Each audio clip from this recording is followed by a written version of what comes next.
Greetings, brothers and sisters. Well, let me get into there was some joy here with the meltdowns and the blame game and everything that's happened with the Democratic Party and the Democrats. I turned this on last night, Fox News, and this guy Jesse Waters is doing a great job of pulling in all these clips of the Democrats melting down. Somebody grab a mop. Tears are flooding the swamp. I'm sure I'll come up with something to make me feel good again. But right now, today, it's hard. I'll be honest with you. And the hardest thing is that I look across this country and tens of millions of people fell for this. And it's depressing. It's Trump he's talking about. You know, you had a candidate that was, I mean, the whole thing that you guys tried to, I'm not backing Trump, of course, but you guys perpetrated a fraud, right? You perpetrated a fraud by putting a guy in who had dementia, who had Parkinson's. Like, you guys all knew that. Like, you guys knew it. I knew it, so you do it, right? I mean, people saw this in 2019, but, you know, there must have been doctor visits and diagnoses, and I mean, people were around Joe Biden when he was vice president, and you could see slippage. And what I've said before about dementia and cognitive issues, there, you know, are good days, but you don't judge it by the good days, right? Like anything like that, because there's no cure for this shit, right? Like, you know, you judge it by the bad days. And the bad days we're there probably 2000, I don't know, whenever the last of the 2015, 2014. So much so that Obama endorsed Hillary Clinton, right? We talked about that. And so you guys pushed this on the American people, knowing, like I said, that there was going to be a grenade. And I was watching this clip here, maybe it'll come up, where Jesse Waters says the same thing. Like I talked about the two grenades. One was Kamala Harris's unlikability, and one was Joe Biden's. It was interesting because the same metaphor was used here. I'll snap out of it, but I'm in a very, very dark tunnel right now. It's not just Carville. The men of the party, Doug and Timmy, were a little choked up yesterday when Kamala conceded. And Nancy Pelosi, after getting scolded by Donna Brazile, left the party pouting. Little remorse over the Kunets. You lost an election and a friend. But that friend is the only Democrat smiling. His name's Joe Biden. Look at the grin. He's the happiest he's looked in years. Is that the guy who's VP? See, what Joe Biden is feeling right now is what the Democrats will be able to feel in some time, right? The Republicans can celebrate now, and it's fun to mock the Democrats and liberals because they're Democrats and liberals and they've, you know, lost their minds. But what you have with Joe Biden's dementia is the same thing we have with our country. You know, when people reach a certain age, and I'm entering into that kind of situation, right? You have remission. You lose things that you used to have when you were young. And, you know, you can have periods where you get better. Like you get to a certain level of health. And certainly when you start having terminal stuff, start having stuff that's your internal organs are breaking down. And the way, especially now with our modern day healthcare system and just the toxicity of the environment, you have moments where you're going to really have bad health. But then you get better. You have remission. You have these periods where you get better. But you never get back to the level you had when you were younger, right? And that's what America has right now. America is on its way out. Our best days are behind us. And I don't want to call them best days, but, you know, they were better than they are now. At least financially, economically, and morally, and things like this. America's heyday is gone. Even though the technology has gotten better, But America's like any kind of an empire, you see the slippage, and there's just a lack of the young people today don't have the hunger, they don't have the drive that their predecessors had, right? And that's just what happens. People get lazy, entitled, all these things. And, something just needs to die and move forward with something else, right? Something that was there before, that was relevant before it ages out, like some, bad trend that happened that people make fun of now, right? Everyone was doing it 10 years ago, and now it seems silly. And so that's what we have with our system. And there's going to be times of remission where it'll look like Trump is doing well, and maybe this is a time right now. The stocks are taking off, right? Things are, moving because of Trump's president being elected. And there'll be some periods of good times, but ultimately it's all bad times ahead, right? And when those times hit, the Democrats can say, we told you so. If Kamala Harris got elected, the Republicans would be bumming right now. But she would be in the same situation that Trump is, trying to fix an unfixable system and looting it, right, for their own personal gain, which is what happens, taking what's left of American wealth. And Donald Trump is a flim-flam man, and he'll do that because that's what he does. It's what Biden did, and I said this, that whoever won in 2020 was going to be in charge of looting what was left of American wealth, and Biden did a good job with it. A lot of it was funneled through the Ukraine. And so that's where we're at right now, right? And so they have, there'll be time for them to celebrate, and I told you so. It might be relatively quick. As soon as things go south, the Democrats will be like, look, this is what happened. You guys elect Trump. You guys don't know any better. And so, there's that part of it. Axios says Democrats have started clawing each other's eyes out. One Democrat's fuming that no one stopped Biden sooner, telling NBC, how the hell did we not deal with this problem? He's 80 years old. He was supposed to be a one-termer. The man could barely speak and actually be coherent. It was too late, and we knew we had a Biden problem this time last year. The party knew it, and people truly were not honest. They weren't honest 5 years ago, right? Like I said, it's a grenade. I skipped past the part where he said the same thing. I talked about this in my last video. It's something where we knew it was going to blow up, right? Like everybody who watched it, like you can't make a decision like that. He wasn't going to get better. He wasn't going to get younger. And whatever reason they picked him. And, my idea is that, number one, Biden had that Scranton, Pennsylvania bullshit thing he used to do.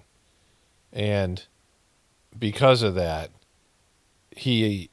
Republicans liked him. He was a very moderate Democrat in the middle, non-liberal guy.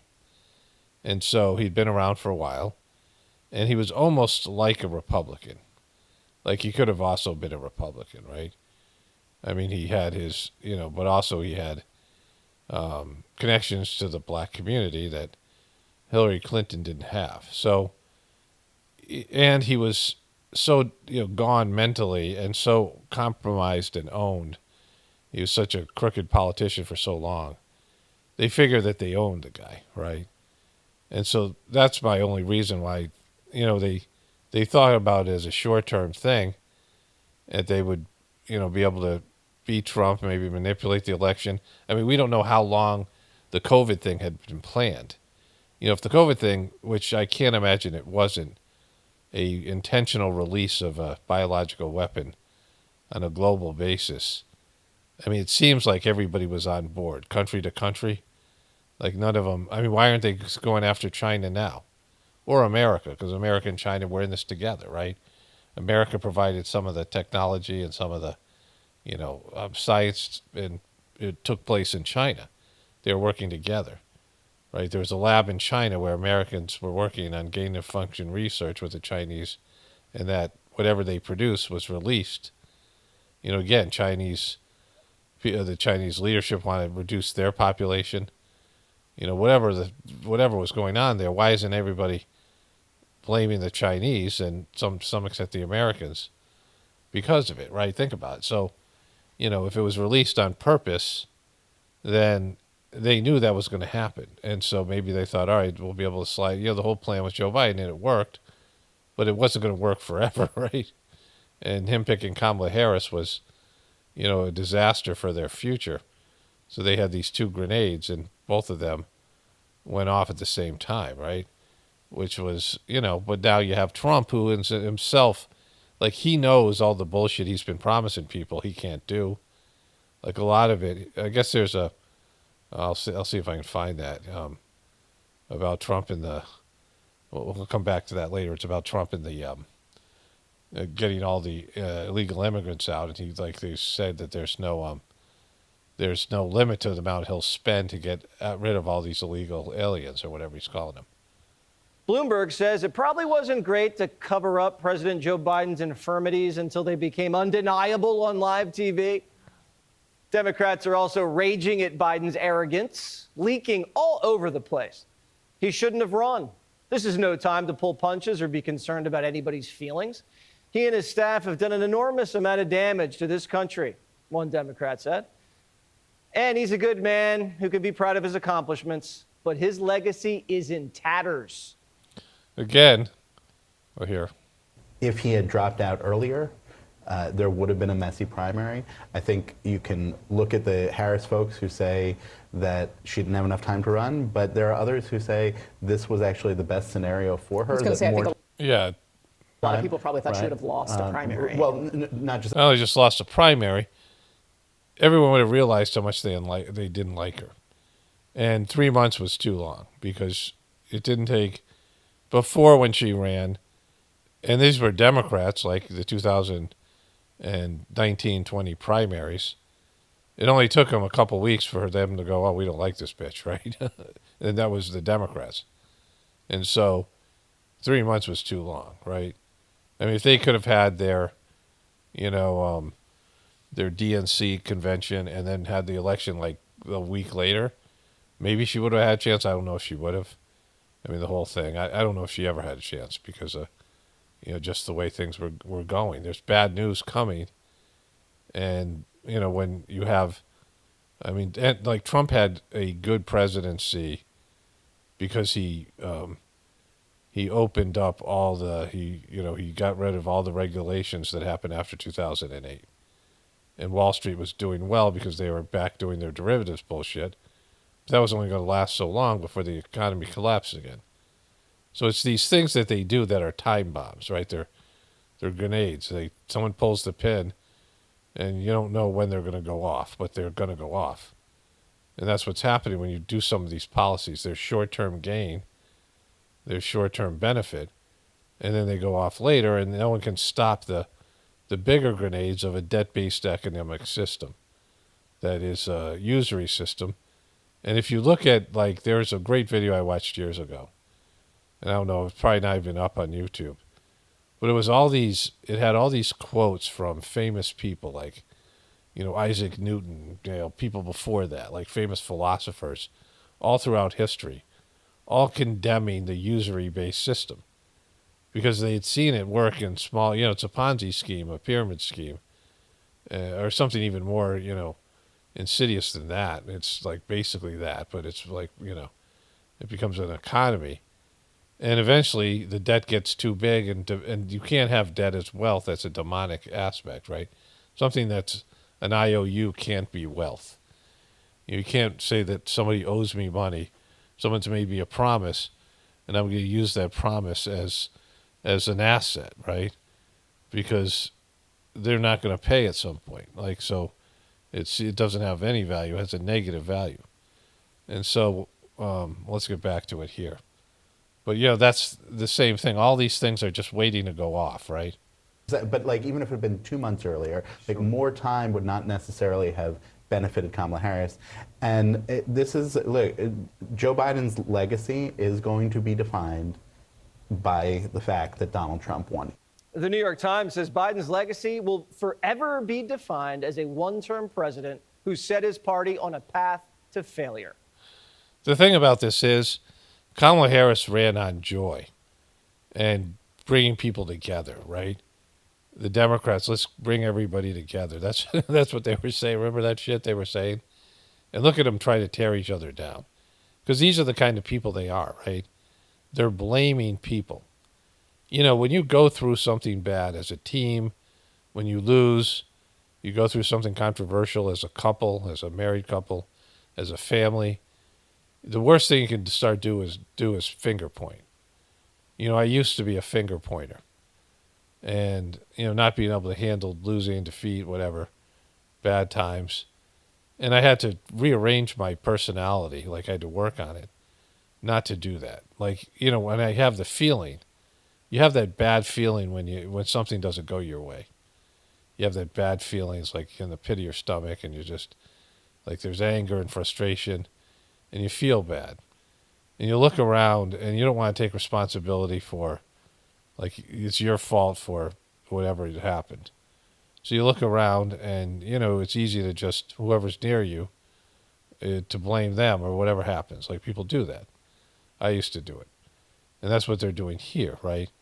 You have this bad, you know, whatever it is, because there's no faith in their belief system. They don't really have faith in what they believe because they're all bullshitting you all the time.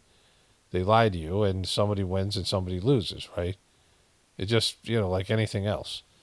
Sometimes it's arbitrary. The victory itself doesn't define, like Trump isn't right because he won. You know, Trump isn't vindicated or validated because he won. You know, it's all bullshit. Both of them are bad people telling you things, promising things they can't deliver, right? A system that can't be saved. And so when things get bad, you have to just, you know, ignore those feelings. And I mean, this is, you know, one of the Sajmarg, the meditation I do is miseries as divine blessings. The things that are the tough things to get through are what define you. And so you just, you know, everybody can be happy when things are going well, and not everybody can. Like some people are, you know, a lot of people they feel unsettled when things are going well, right? But if you're, you know, riding a wave of victory and good times, it's easy to be, you know, positive, right? But how do you get through the bad times? Well, you look at it like, this is helping me. This, you know, negative thing that's in my life is benefiting me. And when you learn to do that, have gratitude, that's why I say be grateful. When people are grateful, the people who are grateful for the collapse of the system and see that, wait and see, like, all right, this is not what I wanted, but it's maybe what we all needed. And what are we going to do? You know, let's see what happens. I might like it better. I might be better off. I might feel better when this happens, right? You know, that happened with me when I got COVID. My health went south. Like, I feel better now because I was able to reboot my, you know, I had weaknesses in my immune system. I was worn down. I was lacking nutrition. I was lacking certain things. And now I'm, you know, building that back up, and I feel better, right? Just not only physically, but in other ways. So you have to be able to absorb the blow of the bad feeling of something you didn't want to happen happens, right? And then once you do that, you ride it out. It, you know, it's going to get better. And maybe it's even better than it was. Maybe you look at something as a blessing instead of a curse, right? And so you have to just take a breath. But as soon as they lost, they immediately imploded in ways that, you know, this happy, feel-good, oh, we're all about joy, we're all about bringing people together, and all these words that they said, that's complete bullshit, because as soon as they faced a little adversity, they fell apart, right? And the Republicans, I mean, Donald Trump, the same thing. Look how Donald Trump handles a loss, right? You know, think about 2020. And like, so this is how these people are. They're very superficial. They're front runners, right? They talk shit when they're away, when they're winning, and they implode when they're losing. Forget about Barack Obama, Nancy Pelosi, and the others. They need to face the reality of that. And perhaps the real point was maybe Joe Biden should have decided very early that one term was enough and give the party a chance to have a prime. See, the thing about dementia is you can't make decisions like that. So Joe Biden had his team, and they didn't. So, because these are the Obama people. Like, this is the David Axelrod, the guy who used to be in charge of Obama's campaign and his time in the White House as chief of staff, right? This is Dana Bash. You know, she's got that Joker ghoulish smile. She was missing on election night, as was Anderson Cooper, which was weird. For a lot of these people were. But, you know, he's an Obama guy. And Kamala Harris's election team was mostly Joe Biden people, but then she brought some Obama people on board. So these were, a war of these two different groups, and Biden was always bitter that Obama didn't back him in 2016. He backed Hillary, and so they weren't on close terms. There was a time where Obama made Biden a BFF bracelet. I'd show you the picture, but just, it was there. But they're not BFFs anymore. Primary election, and maybe the outcome could have been different. Politicians have no answers because they're not even willing to go there. Like, these guys are incapable of seeing that some of the things that they believe in, like they've believed in, most of these people are in the elite crowd of Hollywood morality. That includes the redefinition of gender and these things. And, there's certain things that just go against nature, that there's a natural reaction in people. You can be sucked in for a little while and deceived into a behavior, but it's just unnatural. It's, goes against the divine will and laws. It's just the wrong thing. And there's some groups of people that can engage in these types of behaviors, these wealthy people, but it's not for everybody. And most people who, the wealthy people are so far gone, they're so mentally ill, they're so fucked up that they they don't have, they're not in touch with that part of themselves. So they think that they can, they're better than, these people think they're better than the common folk, and that the common folk need to do what they're doing. But if the common folk did what they're doing, the whole system would collapse. Not everybody can be a deviant, a moral deviant, right? And so all these things that they're pushing are wrong on every level. They're just wrong because they're wrong, and people don't like them and don't want them. And they keep on pushing them. And the people might go along with them at first because you've set up a system where you're punished if you speak up against it, right? And so, people will go along with it because there's fear of getting canceled and, the stuff with social media now and all these other things. And we have a more national, there's a difference between having to deal with the local people, and their pitchforks, right? Come in your house with their pitchforks because you're trying to force your belief system and your deviant way of living on them, the villagers, as opposed to people connecting with each other all over the internet. And now we have a national, people growing up in rural areas being compromised, being sucked into this national Hollywood morality agenda, right? These people everyone on the internet can now find like-minded people, or just, they go on there and they're being indoctrinated, and that they're being more socialized by the internet than they are by their family and their local people, right? But at some point, it starts to go south, and that's where people are now. They realize that this is, something that they want to speak up. They finally want to speak up about it, at least not vote for it. And the Democrats are never going to be like, yeah, we can't force this on them. We shouldn't, and they don't want it. And they just never get that, right? I mean, this group of people, they just think that they're more evolved, they're progressive, right? They're on a higher evolutionary level. This is amateur hour, right? They all are kind of constructing narratives based in self-preservation. If you're on the Harris team, well, you want to be hired again. So it's important that you deflect blame off of Harris because of your own personal credibility, right? And if you're a Biden person, the same thing, Obama, all these people, when you could just let the thing go, right? Like, everything's so controlling and they're so bad at it. I mean, I said this is the year of the amateur, and this was so amateurish. Kamala Harris certainly was an amateur. They did a good job in the transition from Harris to Biden. Biden to Harris, better than I thought they would. But everything else was botched, right?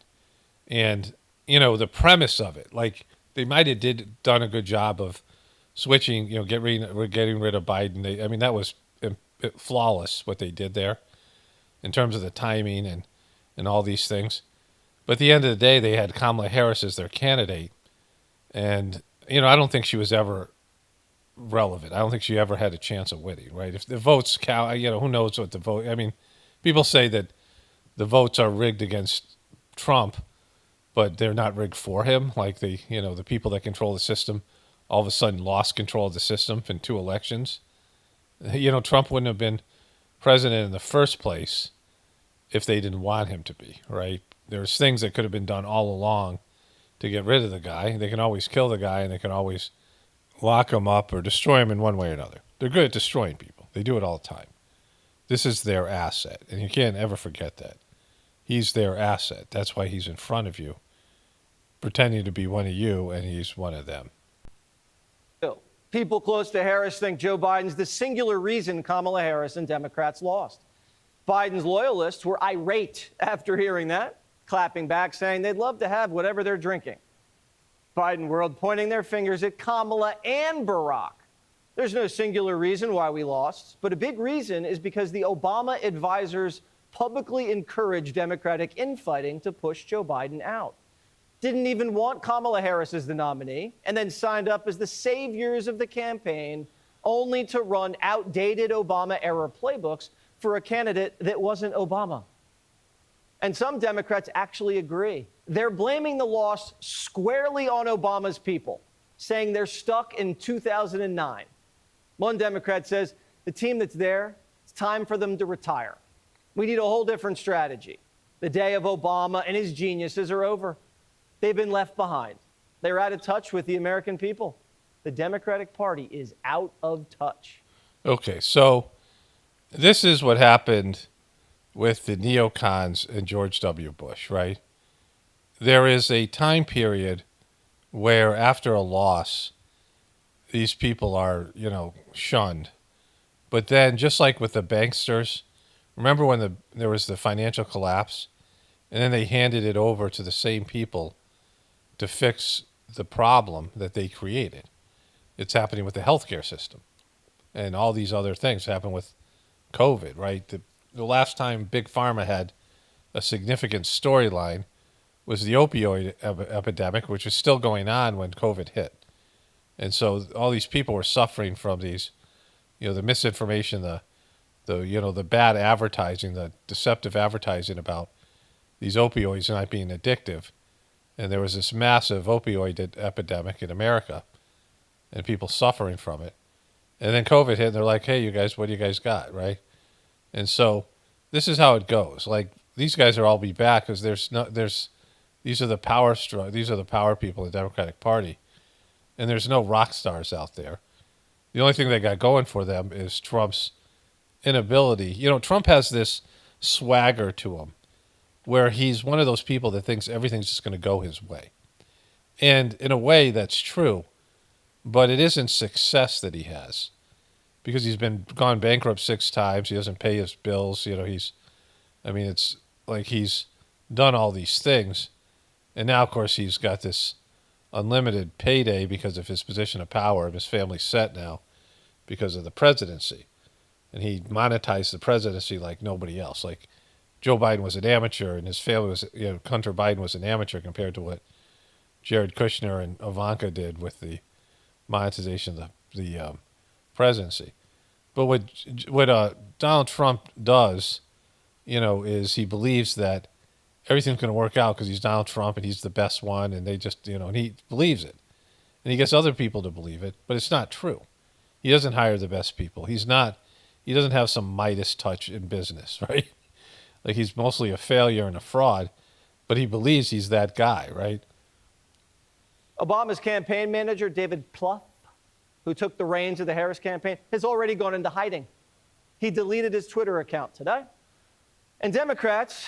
David Plouffe was Obama's guy, right? Even have their knives out for George Clooney, who pulled the trigger in the New York Times. One saying, someone bring me George Clooney. We need to have a talk. People are blaming Biden. Other people are blaming Barack. Some people are blaming Harris. This is the part coming up, I think, that this was hilarious. I turned the TV on, and I had I must have left it on to Fox, and this was on when I turned it on briefly before my wife and I started watching TV last night.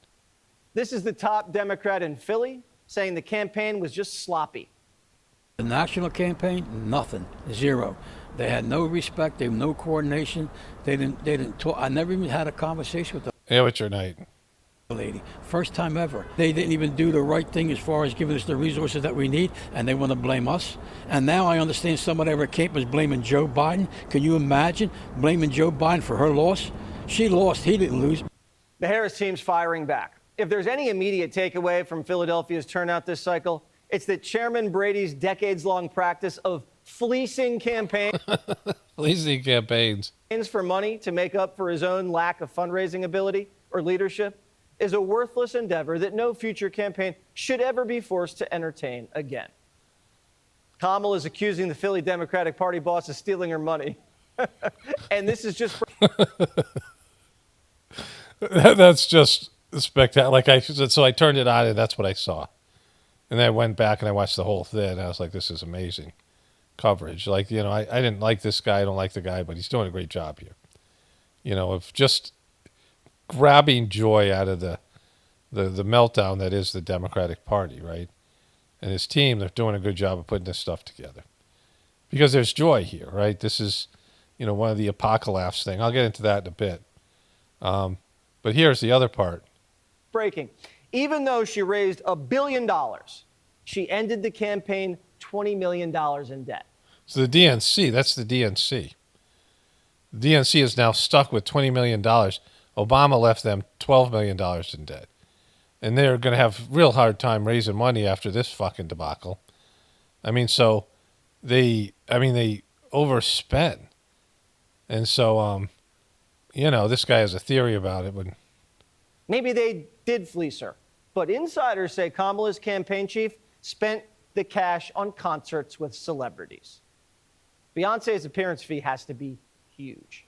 Think about it. If they paid Beyonce to come out for that thing in Houston, you know, it was the celebrity culture. They don't get it. Like, people have, the way the internet works now, anybody can be a celebrity.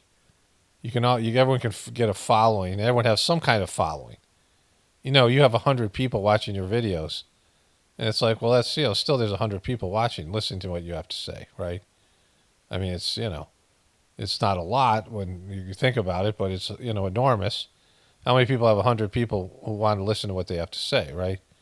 And people have these things that they post, and, you know, people have their minor celebrity status on the internet. And then they get goofy, and people, you know, it's just, nothing is, people don't put people on pedestals like they used to. And so celebrities in politics they've never been a good match, right? It's not been something that has really swayed voters, and certainly not now. And especially when people are suffering financially and can't afford their groceries, and they have some celebrity come out and say, vote for this person, that just doesn't work out, right? About it. It's not just the campaigns fighting with each other. The left is on the warpath against the far left. Bernie Sanders is saying it should come as no great surprise that a Democratic Party, which has abandoned working class people, would find that the working class has abandoned them. Not so fast, Bernie. I have a concern that the far left is pressuring the party to take policy positions that are deeply unpopular among most Americans. If you're speaking to working class people of color, then you would realize that there was never a mass constituency for a movement like defund the police. And so we should be taking positions that are in line with the majority of Americans. And they're all... See, the thing is that there are more Republicans who are just Republicans than there are Democrats, right? Hardcore Republicans. But the Democratic Party has a much bigger coalition of varying groups of demographics that they have to please, right? And so they have the very the extreme liberals, and then they have moderate Democrats, and those two groups are more than the base of the Republican Party. But the Republican Party is fairly loyal to that, you know, and it's easy to talk to that base, right? To know what that group wants, that 40% of Americans. Whereas the liberals and the moderate Democrats don't like each other. And that's where the problem is. They can never run a liberal because there's not enough liberals. Even when liberalism, good liberalism, there's good things about liberalism. This isn't real liberalism, right? It's you know, some sort of like I don't want to call it deep state kind of liberalism, right? Because it's all a deep state. I don't like that term, but it's deep state liberalism, right? It's something that's co-opted. And so they have those two groups, and then they have all these various ethnic demographics, which are often at war with each other, or they're, you can't, if you please one, you're not going to please the other. And so the liberals and the Democrats have a lot of things they just can't talk about because they have so many different groups that have completely different opinions, right? We're all screaming at each other. The next time that some son of a on MSNBC or in the Democratic Party tells you, He used to work at MSNBC. oh no, be a good boy and girl, be civil, and vote for Democratic leaders, they know what they're doing. Those are the same goddamn liars that told you that Joe Biden was totally fine. If you're... See, Cenk Angar from the Young Turks, he was on MSNBC for a while, and the only thing that I've heard from him, I mean, he has, I guess, probably other things that, but I haven't heard them. But the one thing that I heard from him that I thought was interesting was he talked about how he was too liberal and too, not talking about the things in terms of the party line. He was getting good ratings. And they had this talk with him. He called it the talk, where their handlers are coming in and telling you, clipping off your nuts, right? So he quit and went back to this job that he's doing here. But, there's no path to victory for his point of view. There's just not enough people.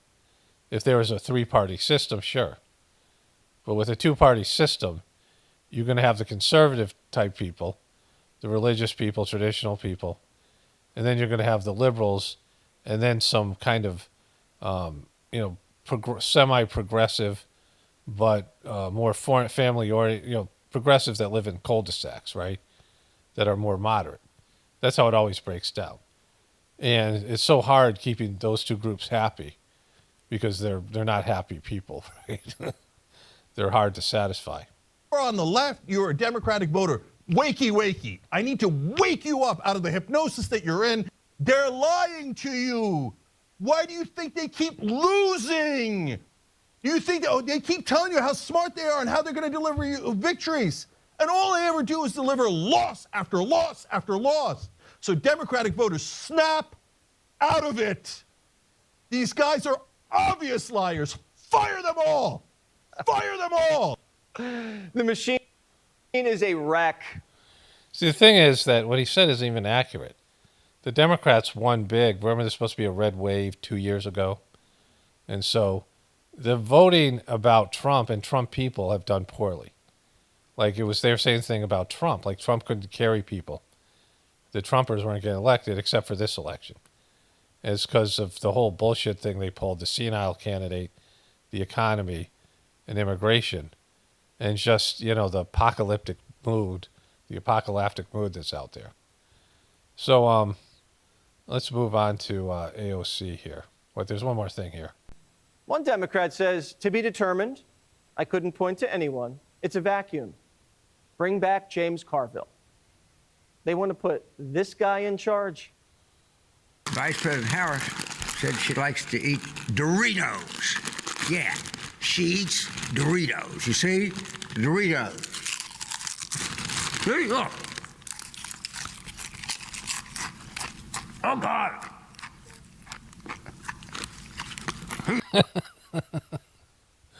That was comedy gold right there. Doritos. Okay, so I want to go to AOC and some of these other things. Biden's message, his giddy message, all these other things. But this is how I want to start the video. And I have these great comments to get to here. 4 of them in a row. And before I do that, though, I have been lax in telling people, of course, I've been shadow banned now for a while, whatever that means. And there was this whole interaction I had with these bots, YouTube bots. They said, oh, we don't shadow ban you. And then all of a sudden they started notifying some of my viewers. And of course, the channel's doing better now because of the election. And there's certain things that people come to my channel to hear my opinion about. And so, for you guys coming back to the channel, please remember to subscribe, resubscribe. Hit the like button is probably, I think, the biggest thing for videos. Also leaving comments, making sure the bell, double subscribe, hit the bell thing. Because I did put out content every day. And I'm putting out content every other day, and it's 2 hours of content. And people can't watch all of it or don't watch all of it. And YouTube thinks you're not interested in watching any of it, which is counterproductive. YouTube wants you to produce a lot of content, but then they punish you for it. And then there's all the other shadow banning aspects. They've opened things up a little bit since before the election, and we'll see how that goes. Usually in January is when YouTube imposes new community guidelines and sort of, they don't have as much ad revenue. The election's over in this case, and Christmas is where they get a lot of ad buys. And then after Christmas, there's there's no money, there's not enough money to go around, so they start sort of culling their channels and tightening up their regulations and restrictions. Okay, but anyways, there was 3 comments that really were interesting. So I talked about the rooster and its effect on people. Someone we know, my wife's family has cancer. These things, right? And this person wrote, "My mom had 3 roosters. I begged her not to. A few years later, she had a bad stroke." Now, I'm like, why would roosters give you a bad... rooster, right?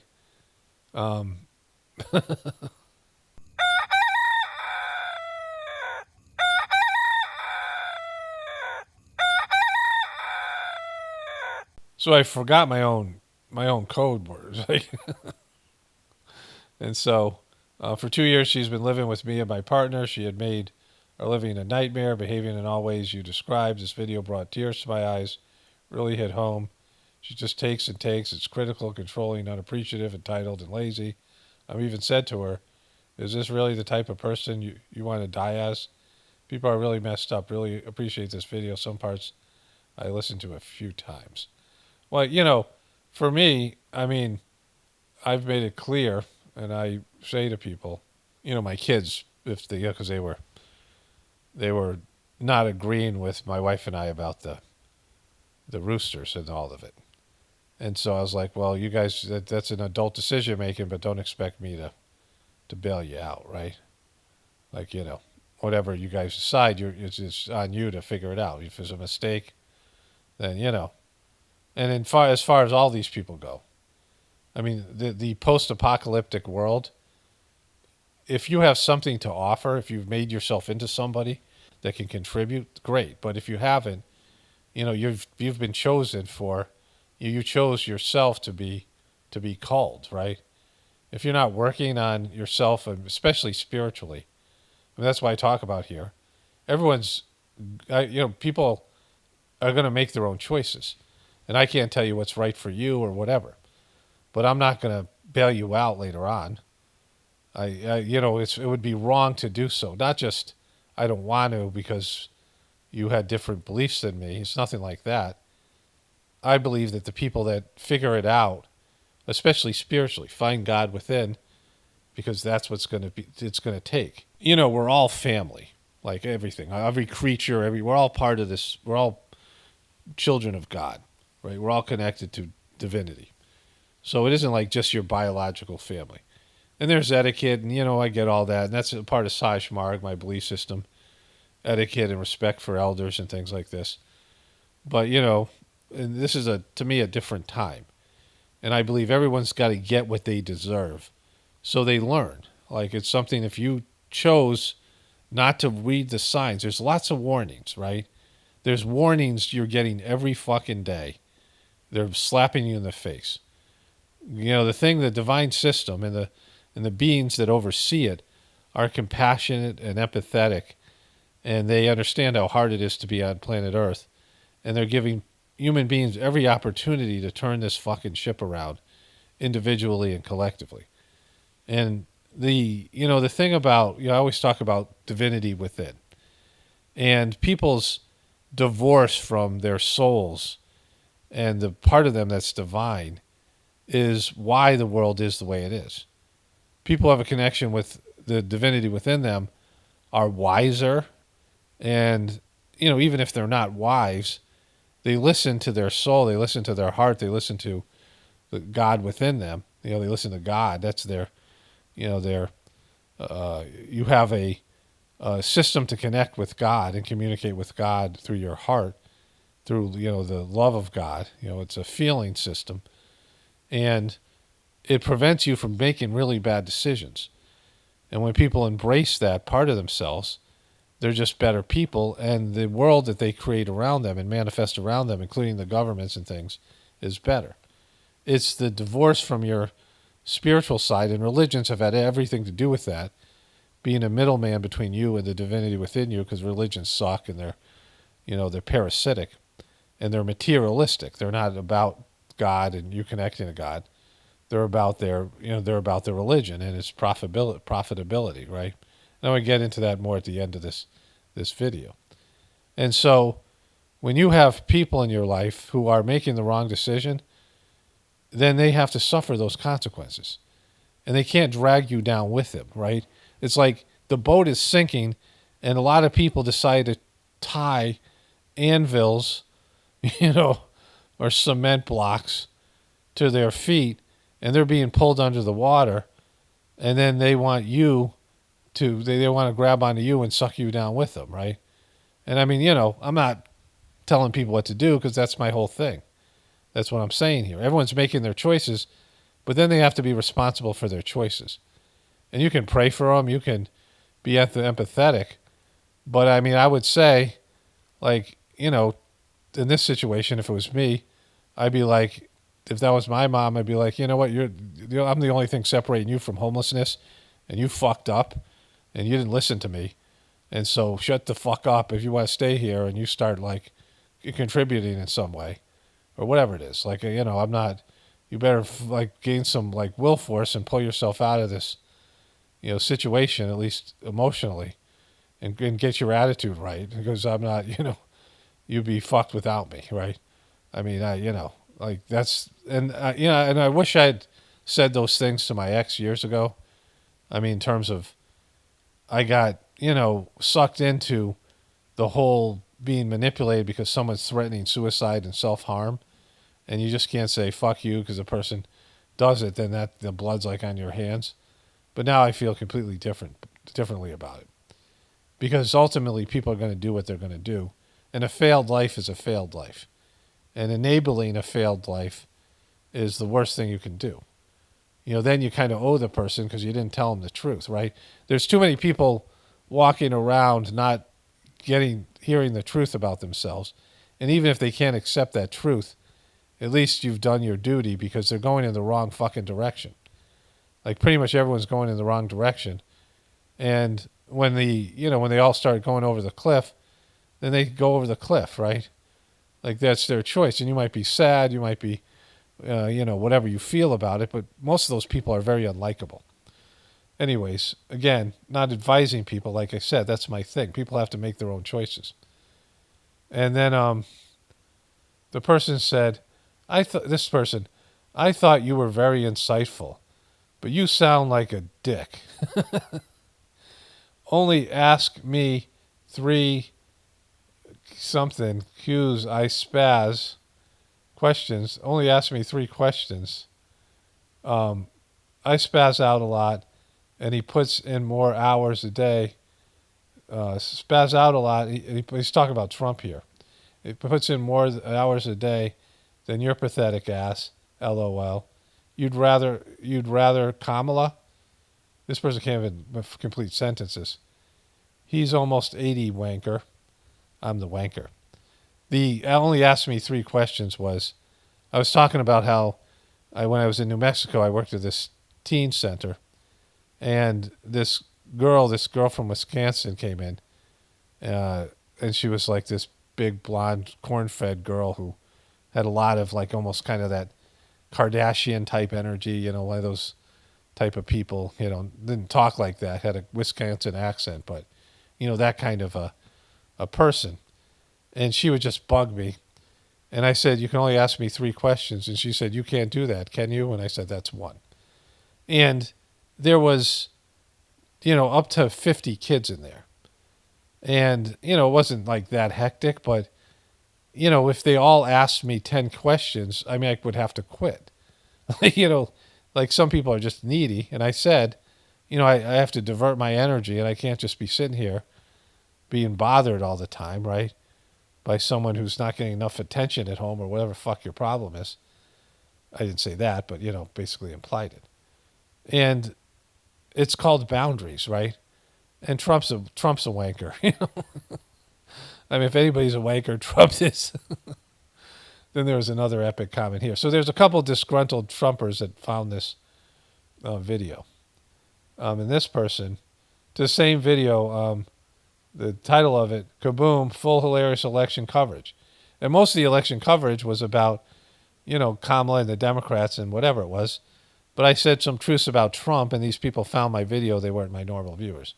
So this guy just argues with Trump as he watches his speech and mostly repeats each line Trump says. Cool channel, brah. You're the most low-energy sounding dullard I've heard on YouTube. He called me a dullard. You should try holding 900 rallies across the country for 3 years straight and staying up till 2 to give one more speech. See, I said Trump was so low energy after the election because he wasn't happy. You could see he wasn't happy. Like, you get pumped up. If you just won that election, you'd be juiced. But, like, he doesn't really want to win. There's just some part, like, he doesn't want to lose. It's this whole thing with Trump, right? But wait until you're 78 years old to do it and build multiple skyscrapers, golf courses, and hotels while you're waiting. Yeah, he didn't do. You think he did that work himself? Also, have a hit show on a major TV network while you're waiting. You won't. You'll just continue to be a non-creative YouTube dullard making pennies. And you're watching my videos, bitch, right? You're sitting here watching me, so what does that say about you? Like, let's say that's true. Let's say that assessment. In the hierarchy of life, Trump is at the top of it because he built skyscrapers and he had his own reality TV show. He's the pinnacle of success in American evolution, right? And it's all based in your so-called accomplishments. And I wouldn't call anything that Trump did. The Apprentice was a funny show. It was a 3-star show. But, if it was enjoyable if you liked the way Trump was, and I used to like the way he was.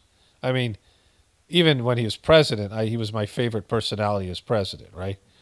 But not because he's evolved or he's made it. He's a classic tragic figure, right? Like somebody he's a flim-flam artist and a scammer, and he's a complete fraud, which, that is what it is. The rallies, it wasn't like he was spitting gold out there.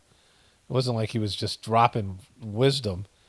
And so, but if you want to think that's hierarchical, that Jeff Bezos or Elon Musk, whoever the richest man in the world is, or these really rich men, these really successful people, they're the pinnacle.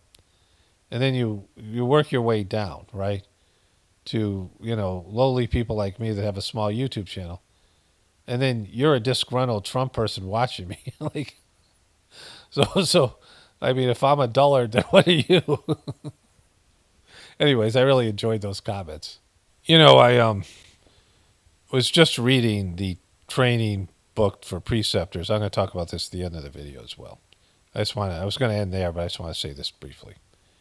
And there's a part where, there's a teaching, which I'm well aware of personally as well, that this idea that your accomplishments, right?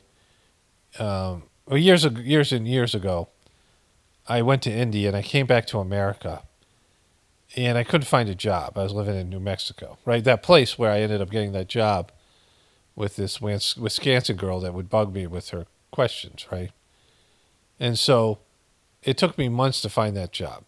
And I was just getting bored. Like, I didn't have a TV, and there's nothing I was just doing. I didn't have the internet. Like, this was before I had any access to the internet. I didn't have a modern day computer. These things, right? And so I was just, didn't know anybody. And so I had nothing to do. So I started going on interviews. So I did this one interview where there was these, back when we look in the want ads in the newspaper, you get the newspaper, you look at the want ads. So this is 1995 or 6, I think 1995. And there was an ad that says, do you like sports? Are you a sports black? This job's for you. Like, just, you never know what the job is. So I go there, and it's a clear pyramid scheme. And I get there, and they have rented out like this storage building that's not nice, but they've painted the walls black, and they've put up kind of artistic lighting and some, artsy kind of photos. But the place is kind of empty. It's like the kind of place that they could grab everything and go, or just leave this stuff behind once the cops got there, right? Like, and I could tell that it was like a scam. This guy sits down with me, and they show a video. Like, there's all people watching a video. And this guy has, his company's name is Rhino.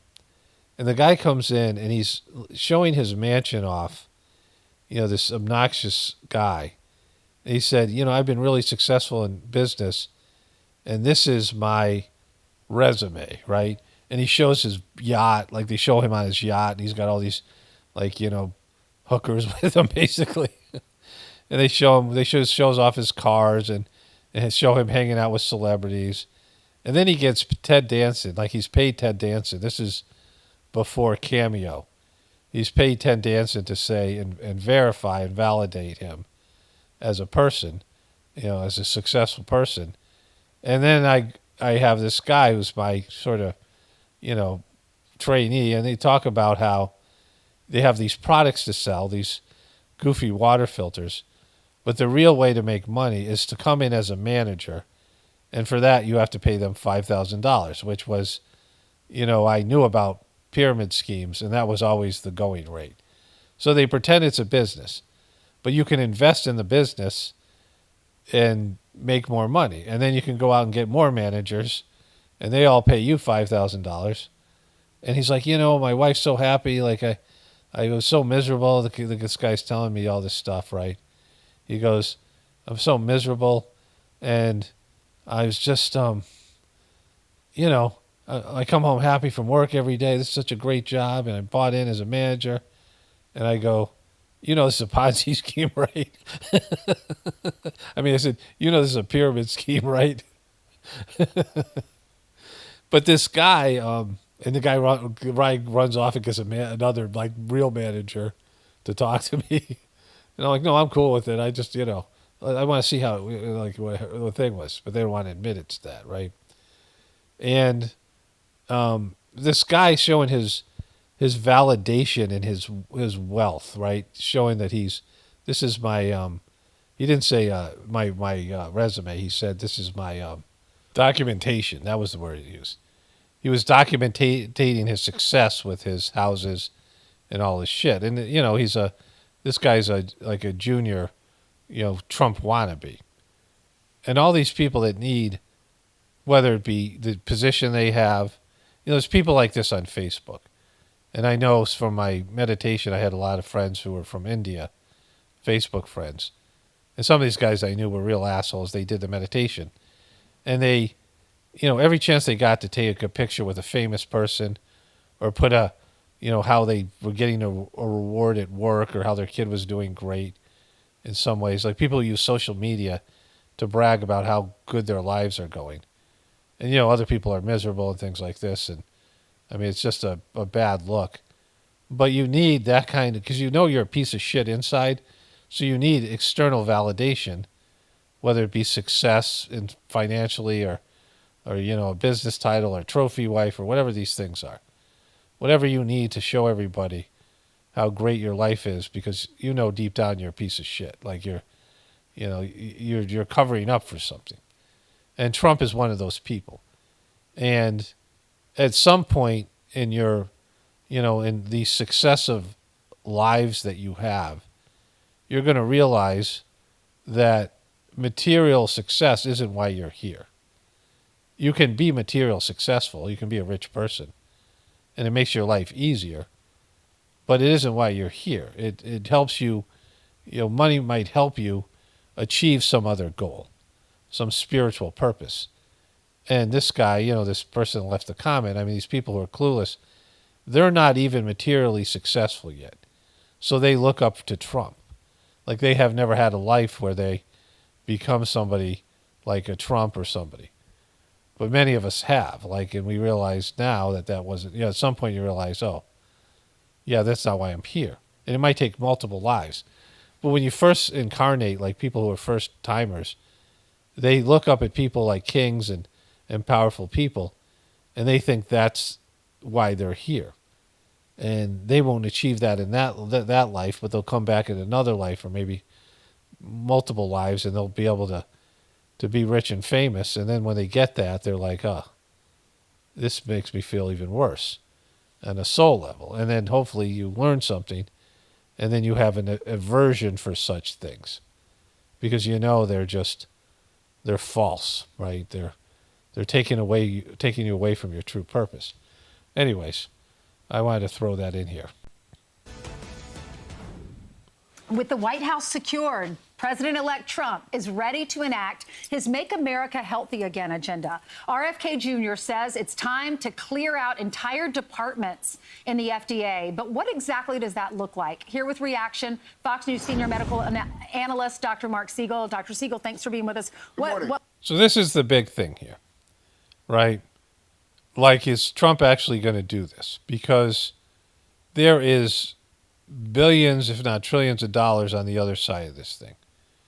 There is lots of money and a plan that includes the pharmaceutical industry about food. Let's go forward here a little bit. What would that look like? What does he want to clean out? Well, it sounds like he's focusing mainly, at least to begin with, on the food part of FDA. Remember, FDA is Food Drug Administration. Right. Now, with food, it's a mess. I mean, we're talking about 75% of the stuff in supermarkets is ultra-processed foods. You know what an ultra-processed food is? It can't remember what soil it came from. It can't remember what farm it was grown on.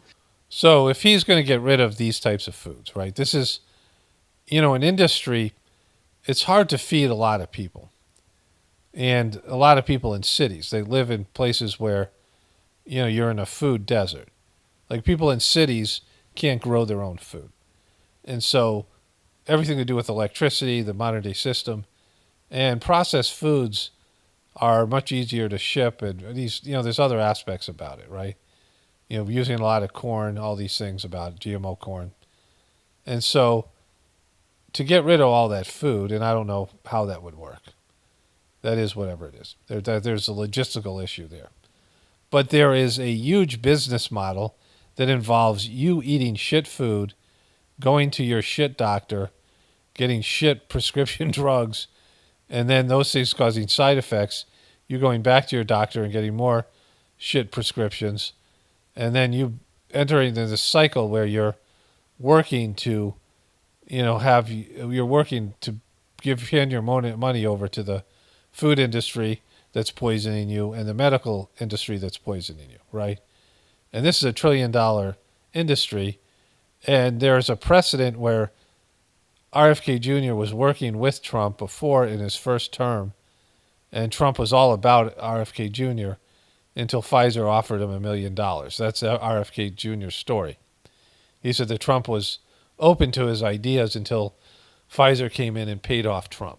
Do you know what an ultra-processed food is? It can't remember what soil it came from. It can't remember what farm it was grown on. It's been so chemicalized that it doesn't have any connection to the original food it was. And it's why we have an obesity epidemic in this country. 40% of Americans are obese, leads to all kinds of diseases that I treat. Heart disease, high blood pressure, stroke, heart attacks, and yes, even cancer, multiple cancers. So that's a good place to start because we're spending $4 trillion on our health care in this country. It's a sick care system, not a health care system. And okay, so lots of us know this, right? And, they're not going to save the world. They're not going to save the system. They're not going to save America. And this is what I said about Kennedy in the first place, despite his position on Israel. But if they do this thing, if they work towards making this food system better, they just do some of these things, my attitude and my coverage of Trump will be completely different. Because I don't expect them to fix everything. And I don't expect perfection. I'm not, my work isn't perfect, right? So I don't expect perfection from other people. Like, I don't expect anything from other people, especially when it's so hard to be human now and all these things. I don't expect people to be truthers the way, some of us are. I don't expect people to have exactly the same beliefs that I have or any of these things. And I don't know what they can or can't do, but if at least they put some effort into making it better, like I see some things, they're delivering on some of these promises, then my coverage of Trump will be completely different. Because it will have to be, acknowledging what he's doing here. Like, I acknowledge that Trump, I thought he was going to be such a warmonger by the way he was. I mean, he wanted to have a North Korea-style military parade when he was inaugurated as president, right? He talked about his willingness to use nuclear weapons during his campaign because he just says stupid shit. But he was actually adverse to war. He got rid of the ISIS bullshit, and that's one of the reasons they went after him. Like, Trump didn't do any of these kind of war activities. Like, he didn't do something like the Ukraine, and he didn't do all these other activities that were going on. And he minimized some of these other things. So, I gave Trump credit for that. A big credit. Because, like, if he didn't get worked on by COVID, I would have had positive things to say about Trump as a president. Because, again, I don't expect miracles. I just expect if we could go in the right direction. Any person out there that's a celebrity, I give some, a pass to, even if they have all this other bullshit that they do. All these famous people, politicians or whatever. If they're just doing something a little positive, like Kyrie Irving did when he stood up to the rooster, right? When he stood up. Like, that was a huge thing. There's things that Kyrie Irving did before. He had Illuminati sneakers with Illuminati eyes and stuff like that. And, I covered that before. But he did have some, moments where he talked about watching conspiracy theory videos, truther videos, and believing in those things. And, of course, he stood up like no one else did and lost, something like $75 million or something for his actions. I mean, he would be $75 million richer if he hadn't done what he did about, not getting the vax. And all the ways they went about it. So, like, from now on, Kyrie Irving gets a pass, right? Unless he does something egregious, because he's just done something a little bit. Even just doing a little bit, taking a little bit of a stand. And so if Trump does this, I'll congratulate him and I'll talk about it positively. With RFK Jr., I'll talk about him positively, right? Despite their horrible view on Israel and the genocide. Because, they'll be moving at least somewhat in the right direction. Okay, here's a little bit from Seth, whatever his name is, Seth Meyers. It's been roughly 48 hours since Donald Trump won a second term, and let's see here. His campaign confirmed that he'll begin mass deportations on day one. Trump allies promised to get... Okay, so that's the other thing I want to say. Trump said to people, there's no price tag that's too great that he wouldn't spend on mass deportation. So, I've doubted that could be done logistically, and, he might pretend he did it. He'll deport like 20 people and pretend he did the whole thing. But the expense, the price tag for it, catching all the people, locating them, getting them processed and getting them back to their original country, and how they have to deal with that, right? Seems like impossible. We'll see what happens, and I don't think it's all that important. It's a thing that he said to the people. I don't know how much Trump believes in it, but there's that. Revenge on their enemies. RFK Jr. is going after Fruit Loops, the cereal, not the people. He would never turn against his own. So is that a Fruit Loop joke? You're busting out fruit. You're calling people Fruit Loops? That's your thing, right? Fruit Loops aren't food. See, this is where this guy's a liberal piece of shit. And all these liberals who, they know that this guy eat Fruit Loops. Does he feed his kids Fruit Loops? So Kennedy getting rid of processed foods would be a good thing. And some of the demographics that the liberals claim to be there for, the Democrats, conservatives, people of color, they are saturated by processed foods. They are being targeted by these poisons. And all these pieces of shit would admit that Kennedy has liberal views, that Kennedy is a liberal. He's a Kennedy. And some of the things that he's pushing for are things that, he's championing things in the environment, what these liberals are supposed to be about, right? And he's championing some of these other issues like organic foods and all these other things that are aligned with those types of, natural medicines and things. I mean, the guy is, not where I would be. He's not where I am on these things. But he is where these liberals are. The good part of being a liberal.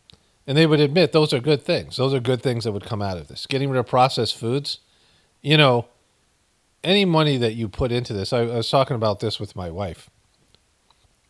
So my wife for years had started tomato plants. She's grown tomato plants and other plants inside with grow lights. And then we would move them outside, or she did it before we were together. And we've had some tomato plants every year. And because we've been busy in various ways, the last years she always did some, she saved seeds from the previous year, specific tomatoes. And then sometimes we'd buy organic tomatoes from Lowe's. But there's a woman who does she sells vegetables every year. She's got a big greenhouse, and they have a nice, beautiful piece of property, well landscaped. And her husband, according to her, makes this compost, and we had purchased some compost from her, like a truckload. And she made compost that is she thinks it's the best compost in the world. Like, he has all these methods. And, she wants to pass the information on to somebody, but her kids aren't into it. We were talking to her for a while. But something happened to her she has really good organic plants she sells, right? And it's close to our house. And something happened to her, greenhouse when a fan went down and everything died. So she didn't get to sell things this year. And so there was a sign on the side of the road about organic vegetables and things for sale. And it was a farm not that far from us. There are a lot of farms.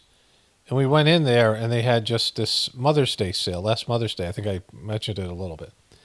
And we have some stuff that's still growing. We have this amazing rosemary that's 5 times the size of when we got it. It's like a big bush now. So they actually sold good plants there. They are maybe a little bit higher price than the other woman. But there's a bunch of women there, and they were volunteering their time. These were women in a farming community. And they were growing food for people who were underprivileged, right? Giving them healthy organic foods. And, the plant sale was to help fund their work. They volunteer their time. And it's a great charity. And I was just saying this to my wife because we were admiring the rosemary plant and talking about all the things. Because we had all the things that we'd bought from them together. There are some tomato plants that were, they're already run their course. But some of the other things, we bought all these herbs for them, and we'd use the herbs, oregano and some of these other things, and some of them will come back next year. And I said, that's a charity worth donating to, because number one, it's just a good idea, because you're feeding organic foods to people who don't get access, people who are eating processed foods. And so it's it's one of the better ideas for, charitable work. But on top of that, it benefits all of us, because if you could have these kind of projects where people were growing organic food in communities, and then maybe people, even homeless people, could come and contribute to some of the work or whatever, and would get rewarded in good organic foods.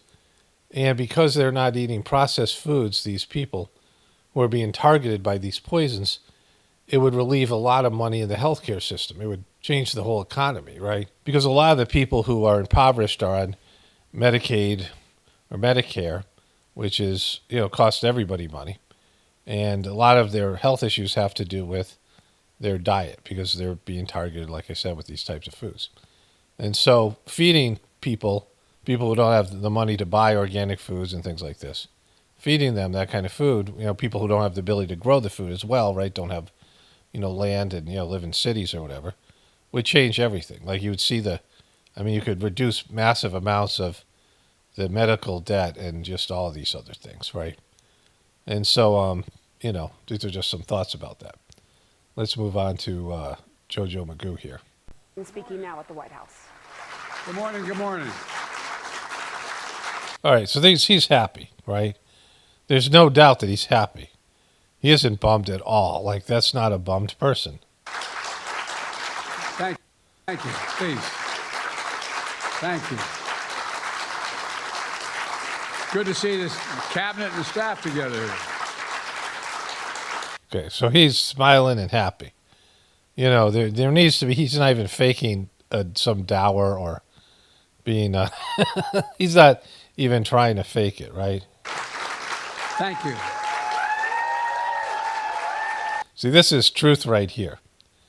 See, all this talk about the way that these politicians talk about themselves. I'm going to get into what the real problem is at the end of this video. I got a voiceover I already started. I'm going to put some of this into it. I'm going to talk about it a little bit here, then more in the end of the video, right? And, these people all pretend they're service-oriented. Oh, Joe Biden's done 50 years of service, but he's a selfish prick. Trump is a selfish prick, right? These people are all about themselves, and you know it from, any real exchange from them where they have moments of who they really are. And the people behind the scenes know it. They're always thinking about themselves, and they'll kill people. Like he droned kids rather than face the embarrassment of how the Afghanistan withdrawal was going, right? They'll fucking murder people. They'll let people die. They'll make people suffer rather than lose face, rather than, have something that makes them look bad. And that's, you've seen it time and time again with celebrities and all these people. But people in your own life, and maybe even, all of us to some extent, our willingness to, hurt the greater good for something that we want or we need or something we want to avoid, right? If you told people right, off the bat that we'd have to vote for a war because the economy would collapse if we don't go to war, but the war was completely wrong and we're not the heroes and we're abusing some other country, I bet the majority of people, if their lifestyle was at stake, would vote for the war, right? But everyone wants to pretend to be a good person, especially these politicians. This big-ass smile here. Thank you. And so Joe Biden pretended that he liked Kamala Harris, and he pretended he was endorsing her, and she pretended that she felt so lucky that, to work with him and what a great guy he was. And, she told the line behind him saying he wasn't senile for so many years, knowing in the debate, you could see she saw it in the debate. I showed that clip before. And she bided her time. And, he should have never picked her. She didn't deserve to be vice president. She was elevated. She didn't really deserve to be a senator. She hadn't earned any of these things. She hadn't worked her way up. I mean, she, got down on her knees and did all that stuff. But, she hadn't established a good professional career, and she didn't really know national politics. She did horribly in the debates. I mean, she just wasn't ready yet. But he picked her because she fit a demographic and whatever reason he chose her. And, she should be nothing but grateful. Like, he plucked her out of obscurity. I mean, she was dead in the water after her first presidential campaign. I mean, I guess she would have continued on as senator. But, she wasn't going to, she was pretty much done. But by making her vice president, he made her relevant. And instead of, being grateful for that, the first chance she got, she stabbed him in the back, right? And, he went along with it and pretended he liked it. And, she said all those things. And they both talked about being uniters. And when we all work together, we can accomplish everything. All that rhetoric and how they're there for each other. But this is the real stuff right here. He knows that he's happy Trump won, right? Think about that. This motherfucker who said Trump would fight for the soul of the nation. He's happy Trump won, right? Thank you. Please. Thank you. Yeah. It's good to see you all. Particularly good to see my granddaughter sitting in the front row here. Hi, Finn. How are you, honey? He's really lucid, right? He's having a lucid moment for this moment of joy. For over 200 years, America has carried on the greatest experiment in self-government in the history of the world. Come on, like people talk shit like that. It's okay, right? It's never been great, and it's there's other democracies out there. And that's not hyperbole. That's a fact. It's a fact, Jack. We're the people. The people vote and choose their own leaders, and they do it peacefully. Yeah, have you taken a look at the people lately? And we're in a democracy. The will of the people always prevails. Always. Yesterday, I spoke with President-elect Trump to congratulate him on his victory. And pat him on the back for beating that bitch that stabbed me in the back.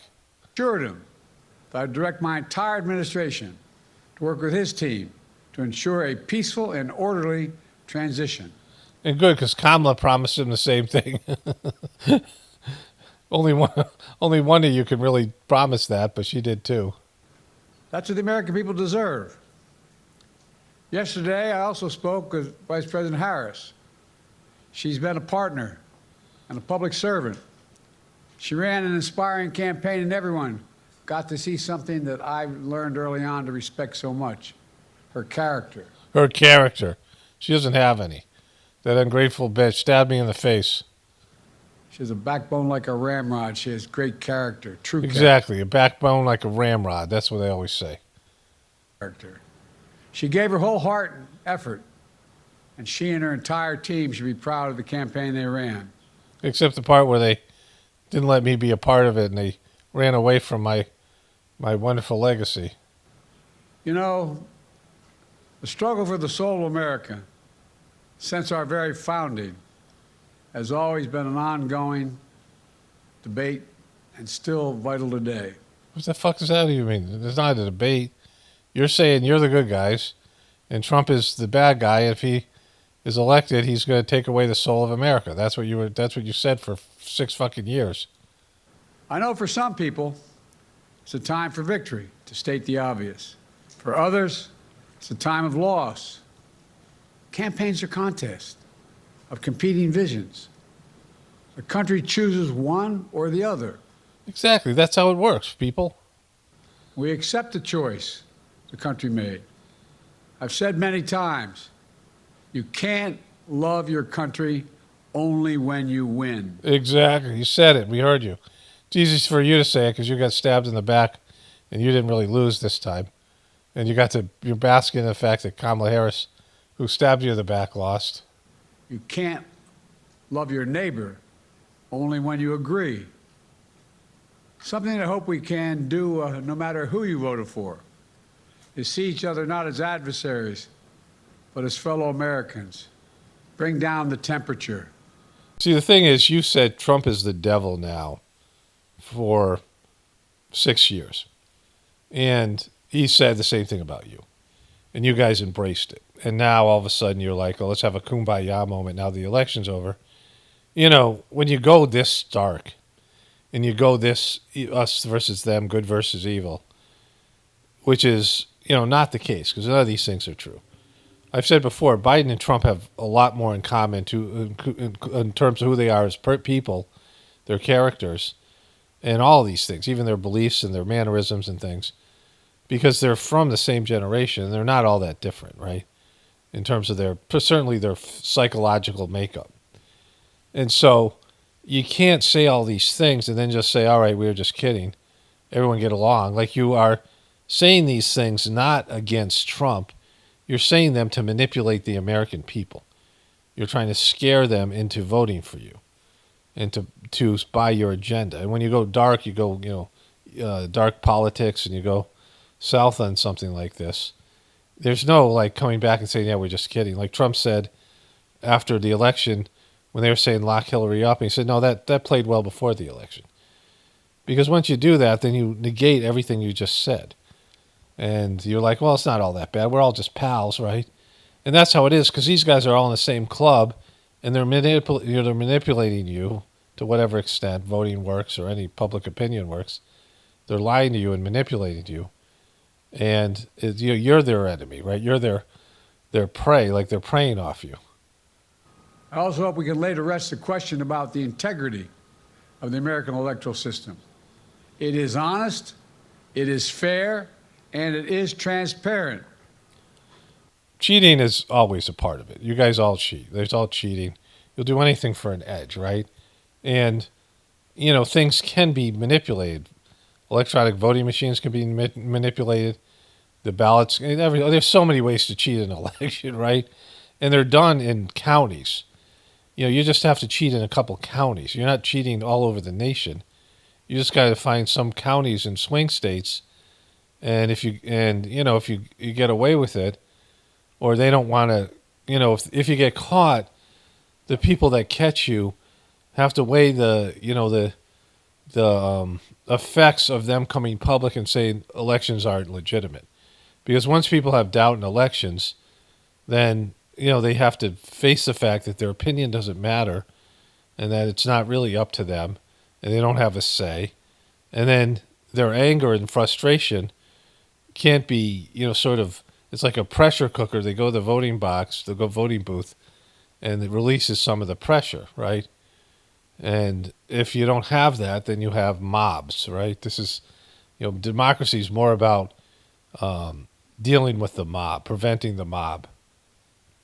And it can be trusted, win or lose. I also hope we can restore the respect for all our election workers who busted their necks and took risks at the outset. Yeah, they're all good. Every one of them is a great person, and they're all doing a good job. That's, they're city workers, state workers, or whatever, county workers. They're not the cream of the crop, right? We should thank them. Thank you. Thank them for staffing voting sites, counting the votes, protecting the very integrity of the election. Thanks. Many of them are volunteers who do it simply out of love for their country. And as they did their duty as citizens. Because volunteers are always efficient, right? Volunteers are always better than paid employees, right? There was a fire. I lived in a shared house in Massachusetts, and there was the guy who owned the house rented it to the guy who I rented from, like I sublet. And there was four of us, different, four adults in the house. There's a single mom, and there's another guy who ended up hooking up with her, and they ended up getting married. This other guy who ran the house was he was an entertainer. He went to children's parties and schools, and he walked on stilts, and he had all these games. He was one of those kind of people. Kind of a weird guy a little bit, but, And his kids were there like half the time, and he also ran a daycare. And attached to the house was a place where they fixed forklifts, the ones that ran on butane, that gas butane, and that thing set on fire. And luckily, the butane tanks there's tanks of butane that could have went up. And we all had to leave the house. It's like the winter. We're all standing outside, not in our coats. Like we had to get out of the house quickly because the butane tanks could have went up any moment. And the volunteer fire department came over. It was like a barn that they converted into a workshop. And they waited for the fire to burn a hole in the roof. And they backed up their fire trucks, and they had like 8 hoses. And they just soaked the place through the hole in the roof, right? And I had a buddy who was like a professional fireman who got paid, in an inner city place. And I described everything that they did.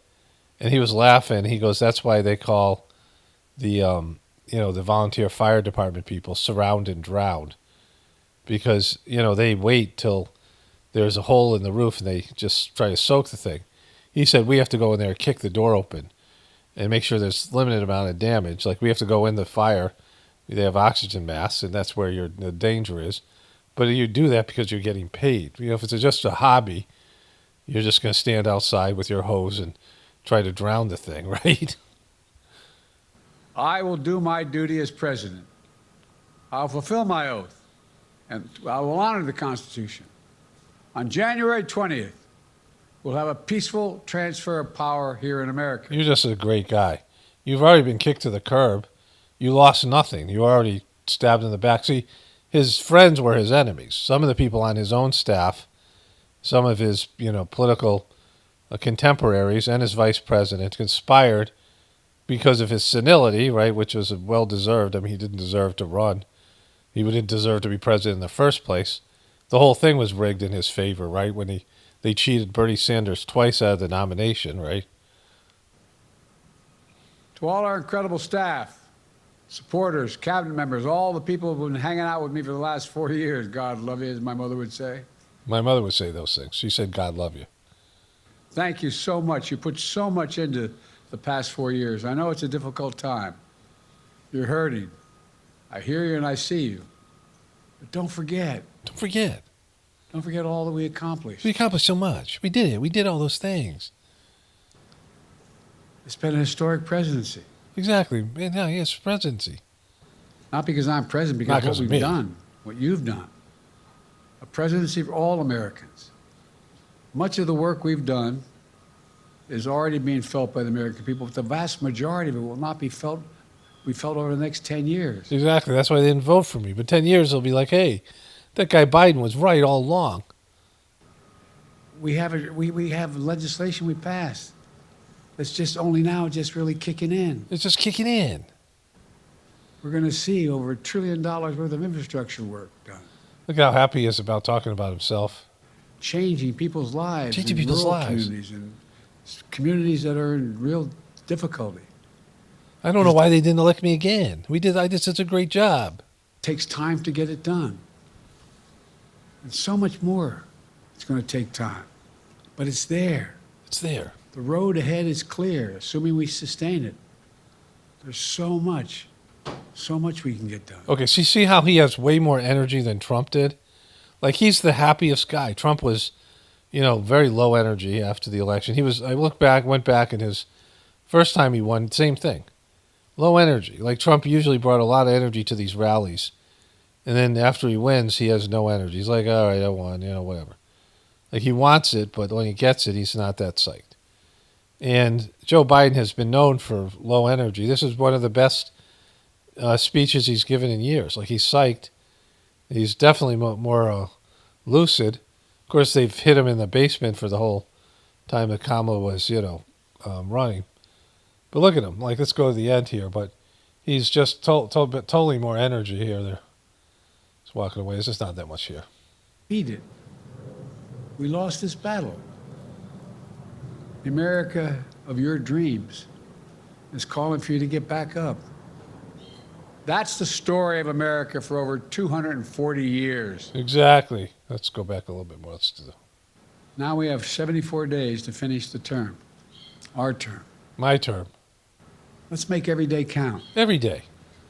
That's the responsibility we have to the American people. Look, folks, you all know it in your lives. Setbacks are unavoidable. They're just unavoidable. But giving up is unforgivable. Get up. Setbacks are unavoidable, but giving up is unforgivable. Don't give up. Get up. We all get knocked down. But the measure of our character, as my dad would say, is how quickly we get back up. That's what he used to say. Remember, we beat the shit out of it. Defeat does not mean we are defeated. We lost this battle. The America of your dreams is calling for you to get back up. Who's America of your dreams? That's the story of America for over 200 It is the story of America. 40 years and counting. We're counting. It's a story for all of us. All of us know that story. We all do. We all know that story. The American experiment endures. Because Trump won and Kamala didn't. Okay, but we need to stay engaged. We need to keep going. And above all, we need to keep the faith. I'm so proud to have worked with all of you. I really mean it. I sincerely mean it. I do. I really mean it. Like, I don't know most of your names, and I'm sorry I yelled at you, and I think I vomited on a few of you, but that was accidental. Nothing intentional. That one guy, of course, I did stick my finger down his throat. He just grossed me out. God bless you all. And God bless America. And may God protect our troops. Thank you. Thank you. Boom. Nailed it. Fucking nailed it. Joe fucking Biden, man. He brought it. President Biden making his first speech after the resounding presidential loss for Kamala Harris. The thrashing. The White House walking away now. There is so much to discuss, Evan Osnos, with this speech, a short speech, straightforward speech we just heard from President Biden, but there was so much with it, the heaviness of the speech for him, right? Look, he knows this is the first words, in effect, of his own chance to put the brushstrokes on how history. Okay, so that was Jojo Magoo, and then of course there was this. Is examination happening at all inside though? Because as Gabe mentioned, Gabe. You know, this administration message to millions of Americans that they're going to wake up the day after the election if Trump won and have their rights stripped away, that democracy would crumble, and the president said today we're going to be okay. So how do you square that? I can square that. I'm going to square that. No, you can't. You can't square it. Like you just tell the truth that they're lying pieces of shit, and they say that, and then they have to reverse it because they're just trying to get elected, right? That they'll say anything to get elected.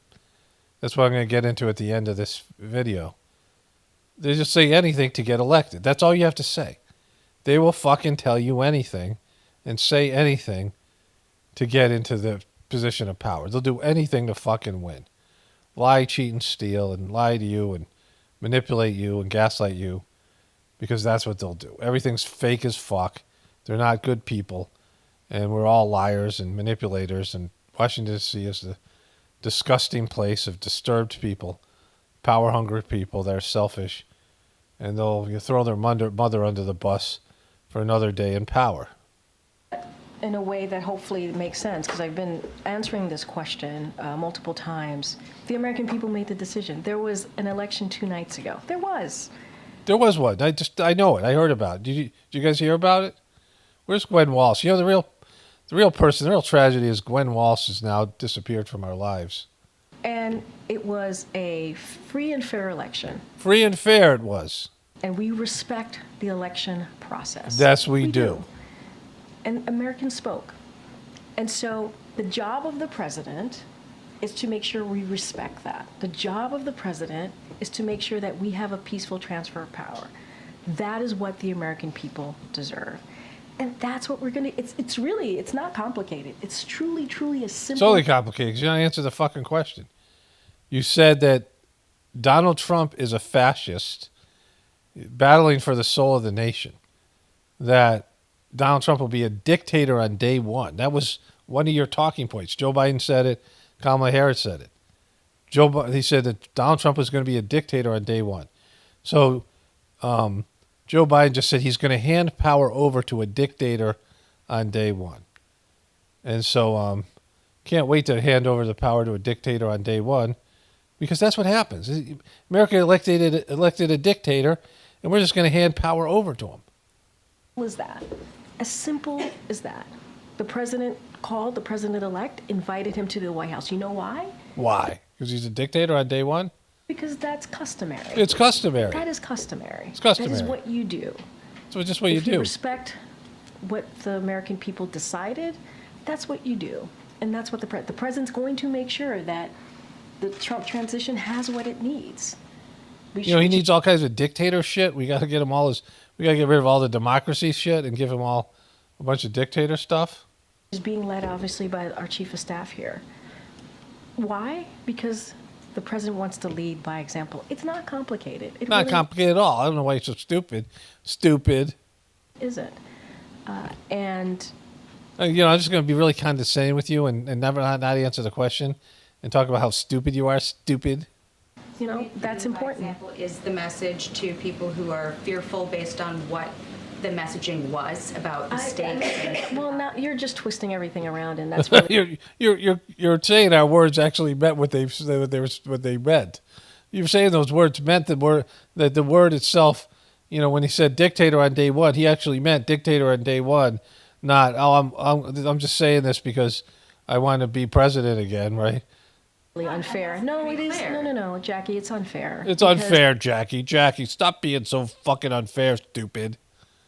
I've been standing here trying to be very respectful to what happened the last 2 nights. Yeah, exactly. I'm just so respectful of it. And this dictator that's coming in day one, I'm very respectful about that. nights ago. Being respectful. I've been standing here saying that we respect the decision that the American people made. Yeah, Jackie, I'm just not saying what I actually feel and think about it and what's actually going to happen. You're all going to die. That's what's going to happen, Jackie. Yeah, thanks a lot, Jackie. You made me say it. I've been standing here and saying that the president's going to put the American people first. I've been standing here talking about how the president's going to make sure that they get what they deserve, which is a peaceful transfer of power. I do not appreciate having my words twisted. That is, I am being very clear, very No one's twisting your words. very clear about what the president wants to do and the vice president. We want to make sure that we deliver for the American people. Like, she's very annoying. She's actually good at it. But it's so, like, off-putting, right? It's just soul-sucking because there's nothing she could say about that because the campaign, the way it was run, no matter who lost, they couldn't come in and say what she's saying because both campaigns are saying it's the end of America as we now know it, and bad times are ahead if you elect the other guy. I mean, it's apocalyptic. I mean, they're talking about end-of-world kind of stuff, right? And so it's just, let me go to the voiceover. I started it. I'll continue on there. Yeah, let's move to there. The problem here, like people think that the liberals are the problem, most of you guys, and then other people think you're the problem, conservatives or Trumpers or truthers, or people think sheeple are the problem, or people think shills are the problem, right? In terms of the truth community. But it's none of those things. It has nothing to do with these demographics of different types of people, Democrats or Republicans, Americans versus Chinese or Russians or whatever it is, right? None of these, the Israelis versus the Palestinians. It's none of these things. It's not the demographics. It's not the belief system. It's not people's orientation to the world. It's something that's more simple, something that's simpler and more obvious than all that. And it's human nature, and it's two parts of human nature. It's your ego versus your soul, your lower nature versus your higher nature. And most human beings tend to embrace their lower nature. I mean, our whole system is about lower nature stuff. Selfishness, going after things that really don't mean anything, illusionary things that there's no, you think you're going to make you happy and they don't, and even if they make you happy, it's not in your best interest, right? But really, it's just simply about selfishness. In every way that you can think selfishness applies, right? Because it's individualism. And Americans love individualistic freedom, right? We don't like to be told what to do. We think we have the right to stand up to the system or whatever it is and, get what we need out of it. And it's okay to wreck the whole system as long as you're your rights or your personal opinions are being expressed, right? Like it's all about you, right? It's all about me. Like that's the problem with America and the world in general.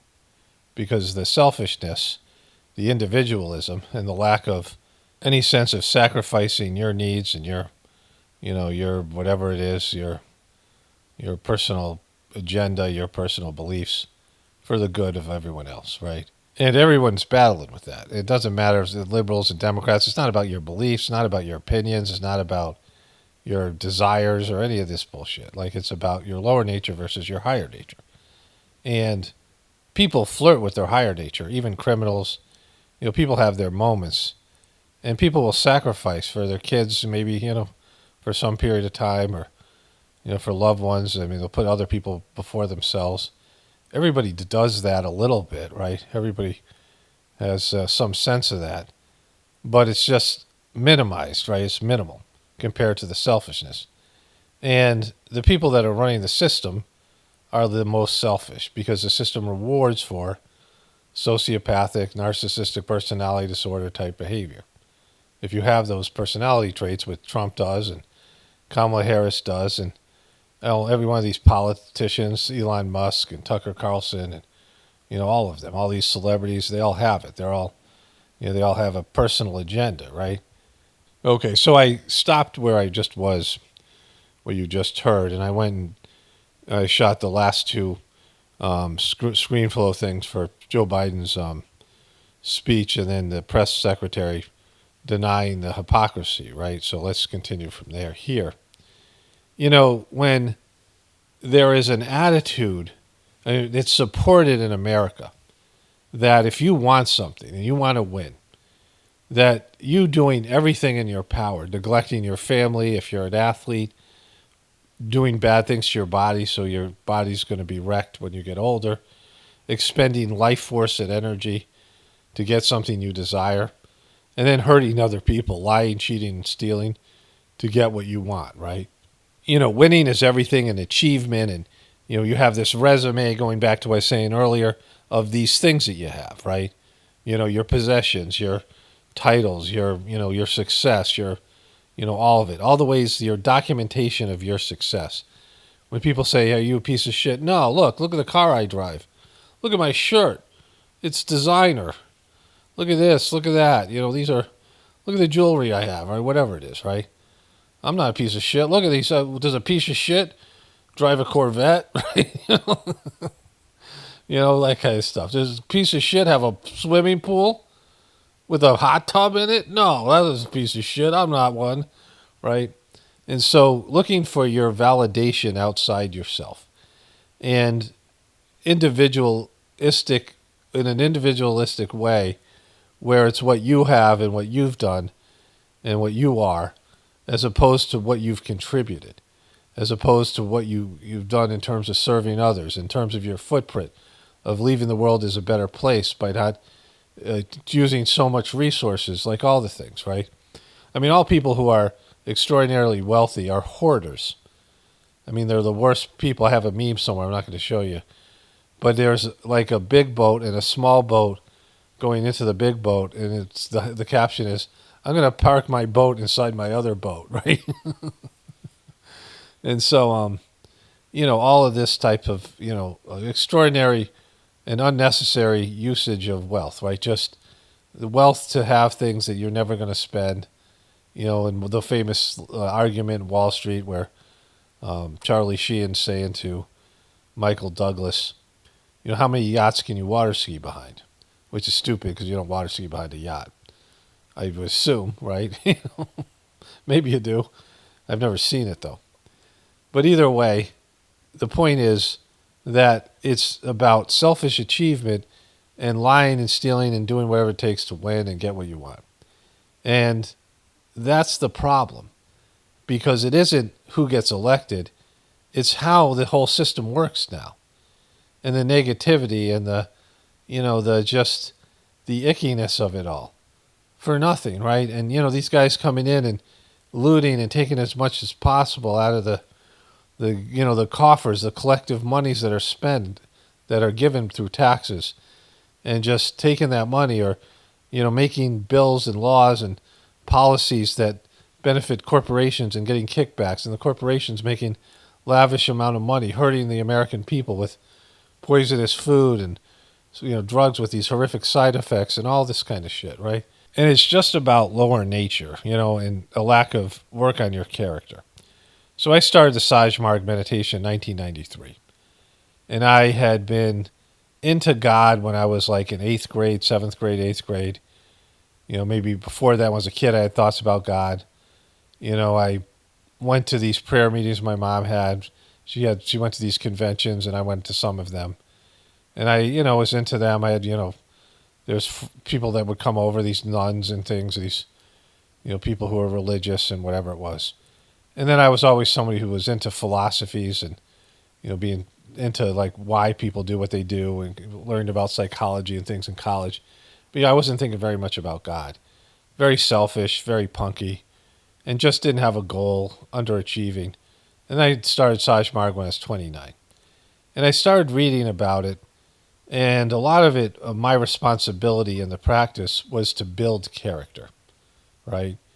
There was a, you know, they were saying there was a, I don't know, a teaching or a principle in the system that the master of the system was there to help you spiritually, but you working on your character was 100% you.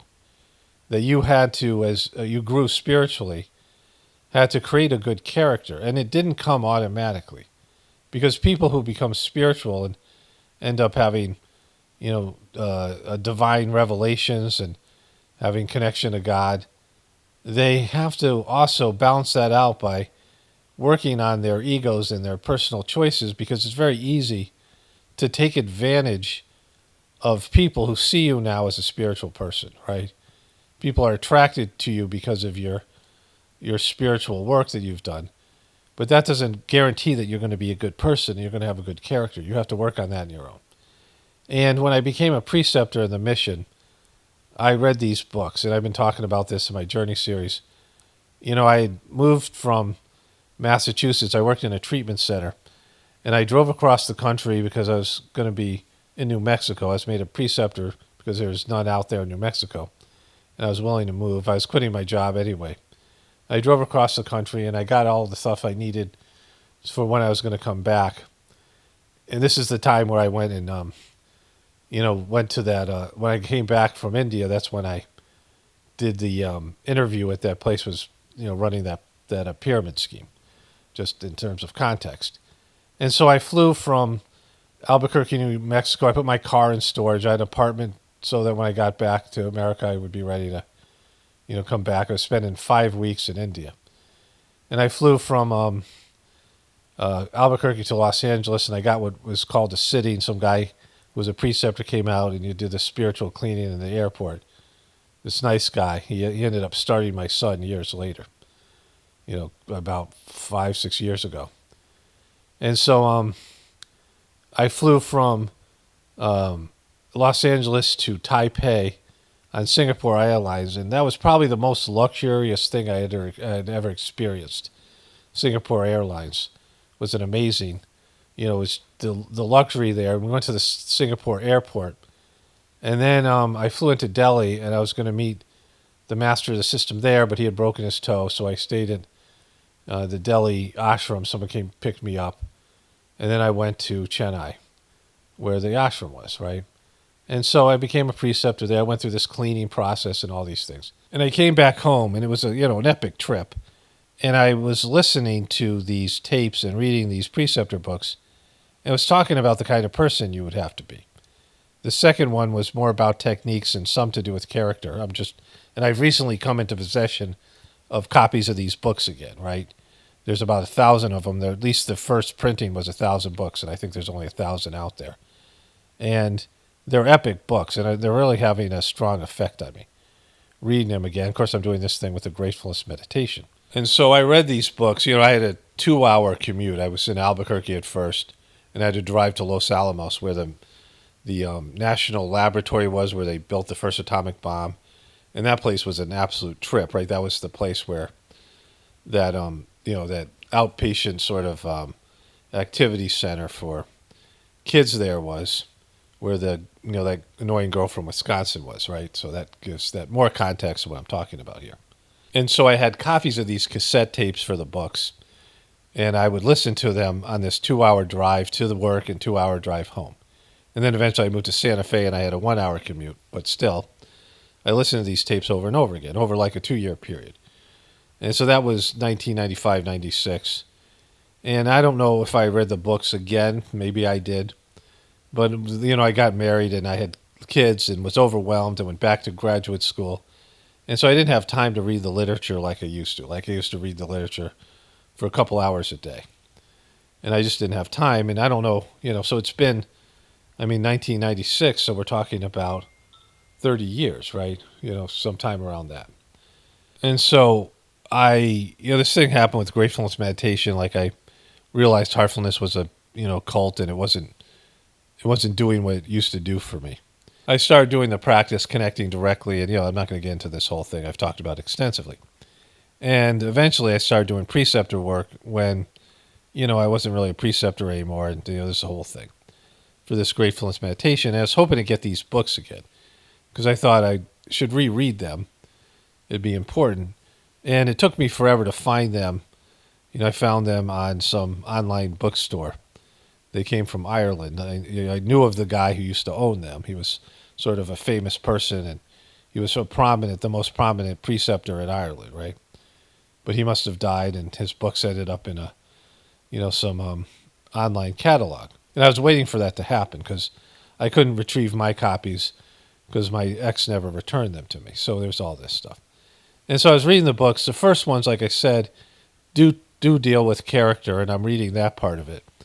And it's the second seminar. And the third seminar is almost exclusively about the kind of person you have to be. And when I read the book, I was looking forward to reading the book because it was like telling me, what I was going to need to change into. And when I read it, I was like, oh, there's no fucking way, right? Like, I was overwhelmed by, because it wasn't just like be kind or nice or any of that kind of fake bullshit. It was about every thought, every action, everything that you did was to be done in an attitude of service to God, which, not letting your mind wander and having your own thoughts and your own personal agenda, and then spending some of your time asking God what God wants you to do, and then going back to what you want to do. These things, right? It was devoting every atom of your body to the service of God, which the second master system did as an example, and I saw the third master system who was working to achieve that as well, right? And his commitment to this kind of work was, something that most of us wouldn't really ever consider possible for us to do, right? And so, I was like, but I'll do my best. Like, I'm not going to, I might not get there, but at least I'll be better than I am now. And I'm saying all this because this is going on the same time as the election. So I'm reading these books.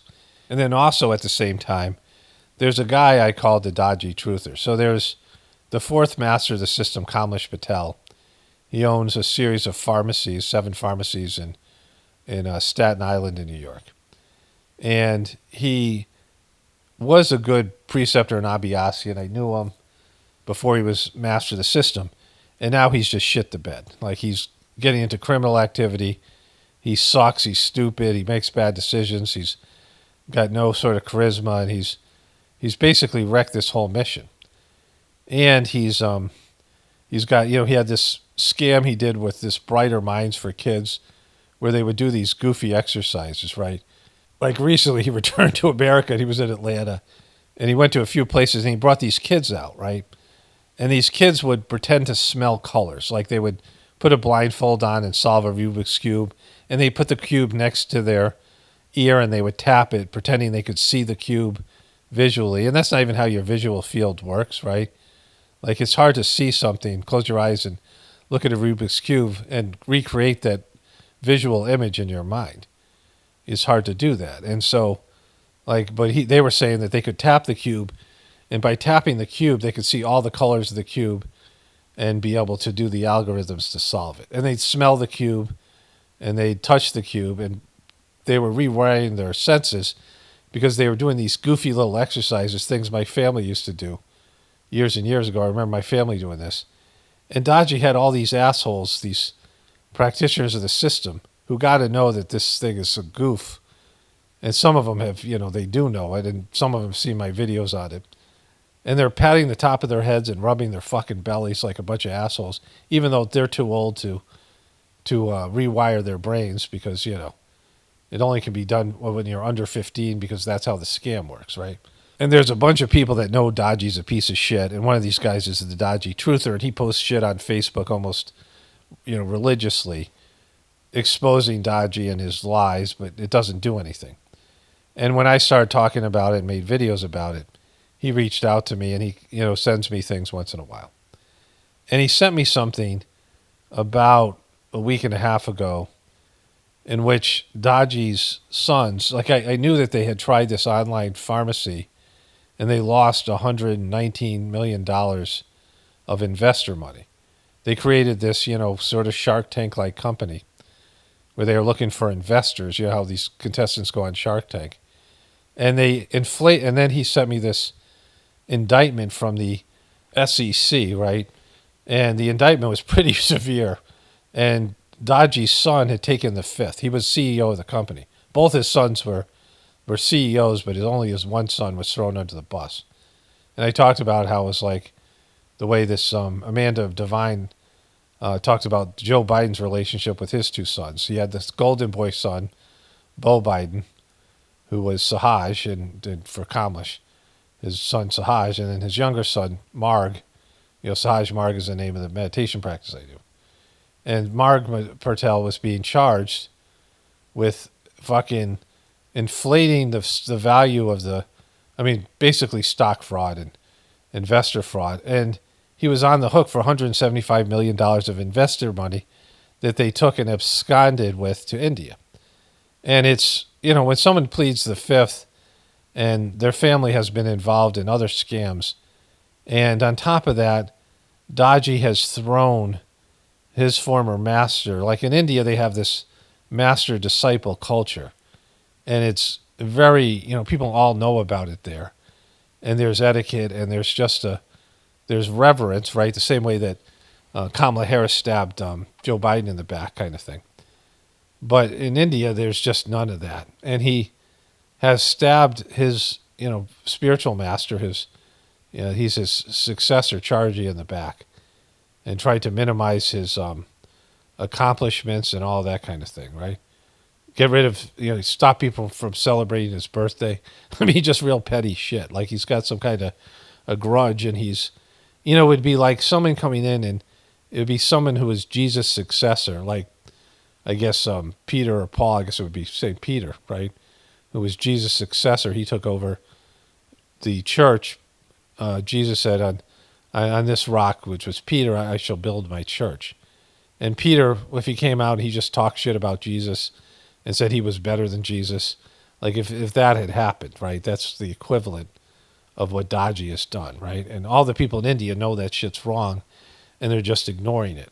And the reason I'm saying all this, because all this stuff's going on at the same time, is that all these people, and many of them I knew, and many of them I knew of, and they knew of me, and all these people who used to benefit from the mission the way it was, the organization, when it was pure and it was spiritual, and we'd have these spiritual gatherings that you'd have these experiences that were out of this world in terms of the meditation and the amount of God's love that you would feel, and it was transformative, and it helped all of us, and we all had some of that. Like we all had these moments of just complete spiritual bliss, and we saw the master of the system devote his life in a selfless way and work. Even when he was in his 70s and 80s, he was traveling.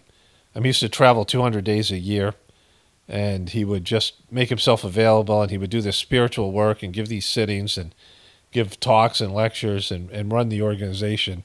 It was inspiring, like his commitment and his ability to and he's just so successful and just great at everything, right? And we all benefited. And, they bring in this guy, and the guy turns out to be a piece of shit, right? Like just the worst kind of person, his successor. And all these people can't deal with it. Like they haven't found any way, they won't even acknowledge it, right? Some of them quit, but they didn't, quit in a way that they're fighting for something that meant so much to them. Like most of these people, this was their number one thing. It was how they would spend their vacation time. They would spend their vacation time going to these gatherings, and they'd spend their free time as preceptors giving sittings, and they'd read the literature, and they would, volunteer for any number of tasks, right? These people would go in India and cook for, 20,000 people, the people who would volunteer and cook food. And they sometimes they wouldn't even get a chance to meditate. They were cooking for 8 hours a day in 110-degree heat, right? Just these like baking, making these breads and things in clay ovens, and, slaving over these hot stoves, and, just because of their love and devotion for the system. And, these people, you can't, they all love the system and were basking in it. And now the system sucks. The organization's shit the bed, and Daji's taking the wrong direction. And a lot of these people are saintly, and some of the people were just amazingly, spiritual people. I stayed at some of their houses, and the way they lived and their devotion to God. And, they just can't figure this thing out, right? Their inability, and some of it's cultural. There's, these European hippies and American hippies that were there, the boomer hippies, and they suck. They've always kind of sucked. But some of these Indian people were just amazing, but their culture, they don't confront authority, and they don't have with the kind of truther mentality that we have here, and they just submit to the powers that be, and people with positions of power, they don't question it the same way. And so all these people have failed to deal with it, right? The guy's fucking son embezzled $175 million using his dad's 7 pharmacies, that company. His 7 pharmacies are part of it's a family business. And his dad has shown criminal behavior, and they're not doing anything. And right now he's taking all these ashrams, all these properties, and he's taking them from the original organization, which had bylaws and had checks and balances, and putting it into this Heartfulness cult, holding company, right? And so I shouldn't say it amazes me, because I've seen it over and over again. I'm giving a parallel to the election and all these other things, is that people just go to the lowest common denominator. And everything good, every religious movement, every great movement, whether it be if the Constitution and America's original idea was great, the founding fathers and all these people, well, it's not great now. And, making it great again, of course, those guys were slave owners, and you can question if it was ever great. But as much as this idea of democracy, because you got to understand the way that they were living under tyrannical rule with these lords and these fucking, the kings and the lords and these people, these royal people that could just treat them like shit. And, of course, slavery and all the things that went with it, and all the, indentured servitude, and, people didn't have all these rights, and they couldn't express themselves. And if you talked bad about the Lord, you'd get killed or beaten, or enslaved, or any number of things, right? If you understood what people used to live under, the tyrannical rule of the British government and all these governments across the globe, because, royalty and kingship is bad. And you replace this with self-rule and democracy, and it's just as bad, it's just a different animal. And you replace that with communism, and it's just as bad, it's just bad in a different way, right? Because people embrace their lower fucking nature. And even when they're given the opportunity, like in the spiritual organization, the Sajmarg method, which pulls out your higher nature. We all experience levels of our higher nature that you wouldn't if you didn't do the system. And even with that, these people just completely failed, and the system has become corrupt. And in just like 10 years, he took over in 2015, this guy Dodgy, and he's wrecked. The organization's been around since 1945, but it was a grassroots situation in the early 1900s. So it's been around for 75 years as an official organization, but around 100,000 years, in general, its total lifespan as a pure spiritual organization. And it took one dope and his cronies less than 5 years. Almost immediately he had wrecked the whole fucking thing, right? And turned it into one of these shitty religions that you see that, serves the people that run the religion, as opposed to helping people connect to God, which is what the organization used to do. I can say that the Sajmarg system helped people connect to God in ways that, I can't even describe compared to what you could do on your own personal self-effort. Because we all can connect to God, but it enhanced that connection, many times over. And so, I've seen lower human nature. I worked in treatment centers, and I worked in with Dregs of Society, and these teenage sex offenders and outpatient clinics. And I've, covered all this stuff for years now here, the YouTube channel since 2007, and mostly, since 2014, making this content, doing this as a full-time job for the past 10 years. And of course, all the other experiences I've had with human beings. And, it doesn't surprise me when human beings take the low road. And no matter what you say, there's been one spiritual movement, one saint after another that's come down here, and it all ends up the same fucking way, right? And it's sad, or it's, depressing, or it is what it is. But it has to change. There has to be, it has to go one way or the other. We're getting to the point where, this post-apocalyptic situation, human beings are going to choose to embrace their higher nature, or there's no need for this species anymore, right? We're an abomination that like a cancer that needs to be excised out of the whole system, the planet and everything else, right? And so it's going to be one thing or the other. People are going to go up or they're going to go down. And, we'll see. Anyways, only spirituality will save this world. It's Paul Romano, definitely pointing for the apocalypse. And the ascension, everyone have a blessed day and be grateful.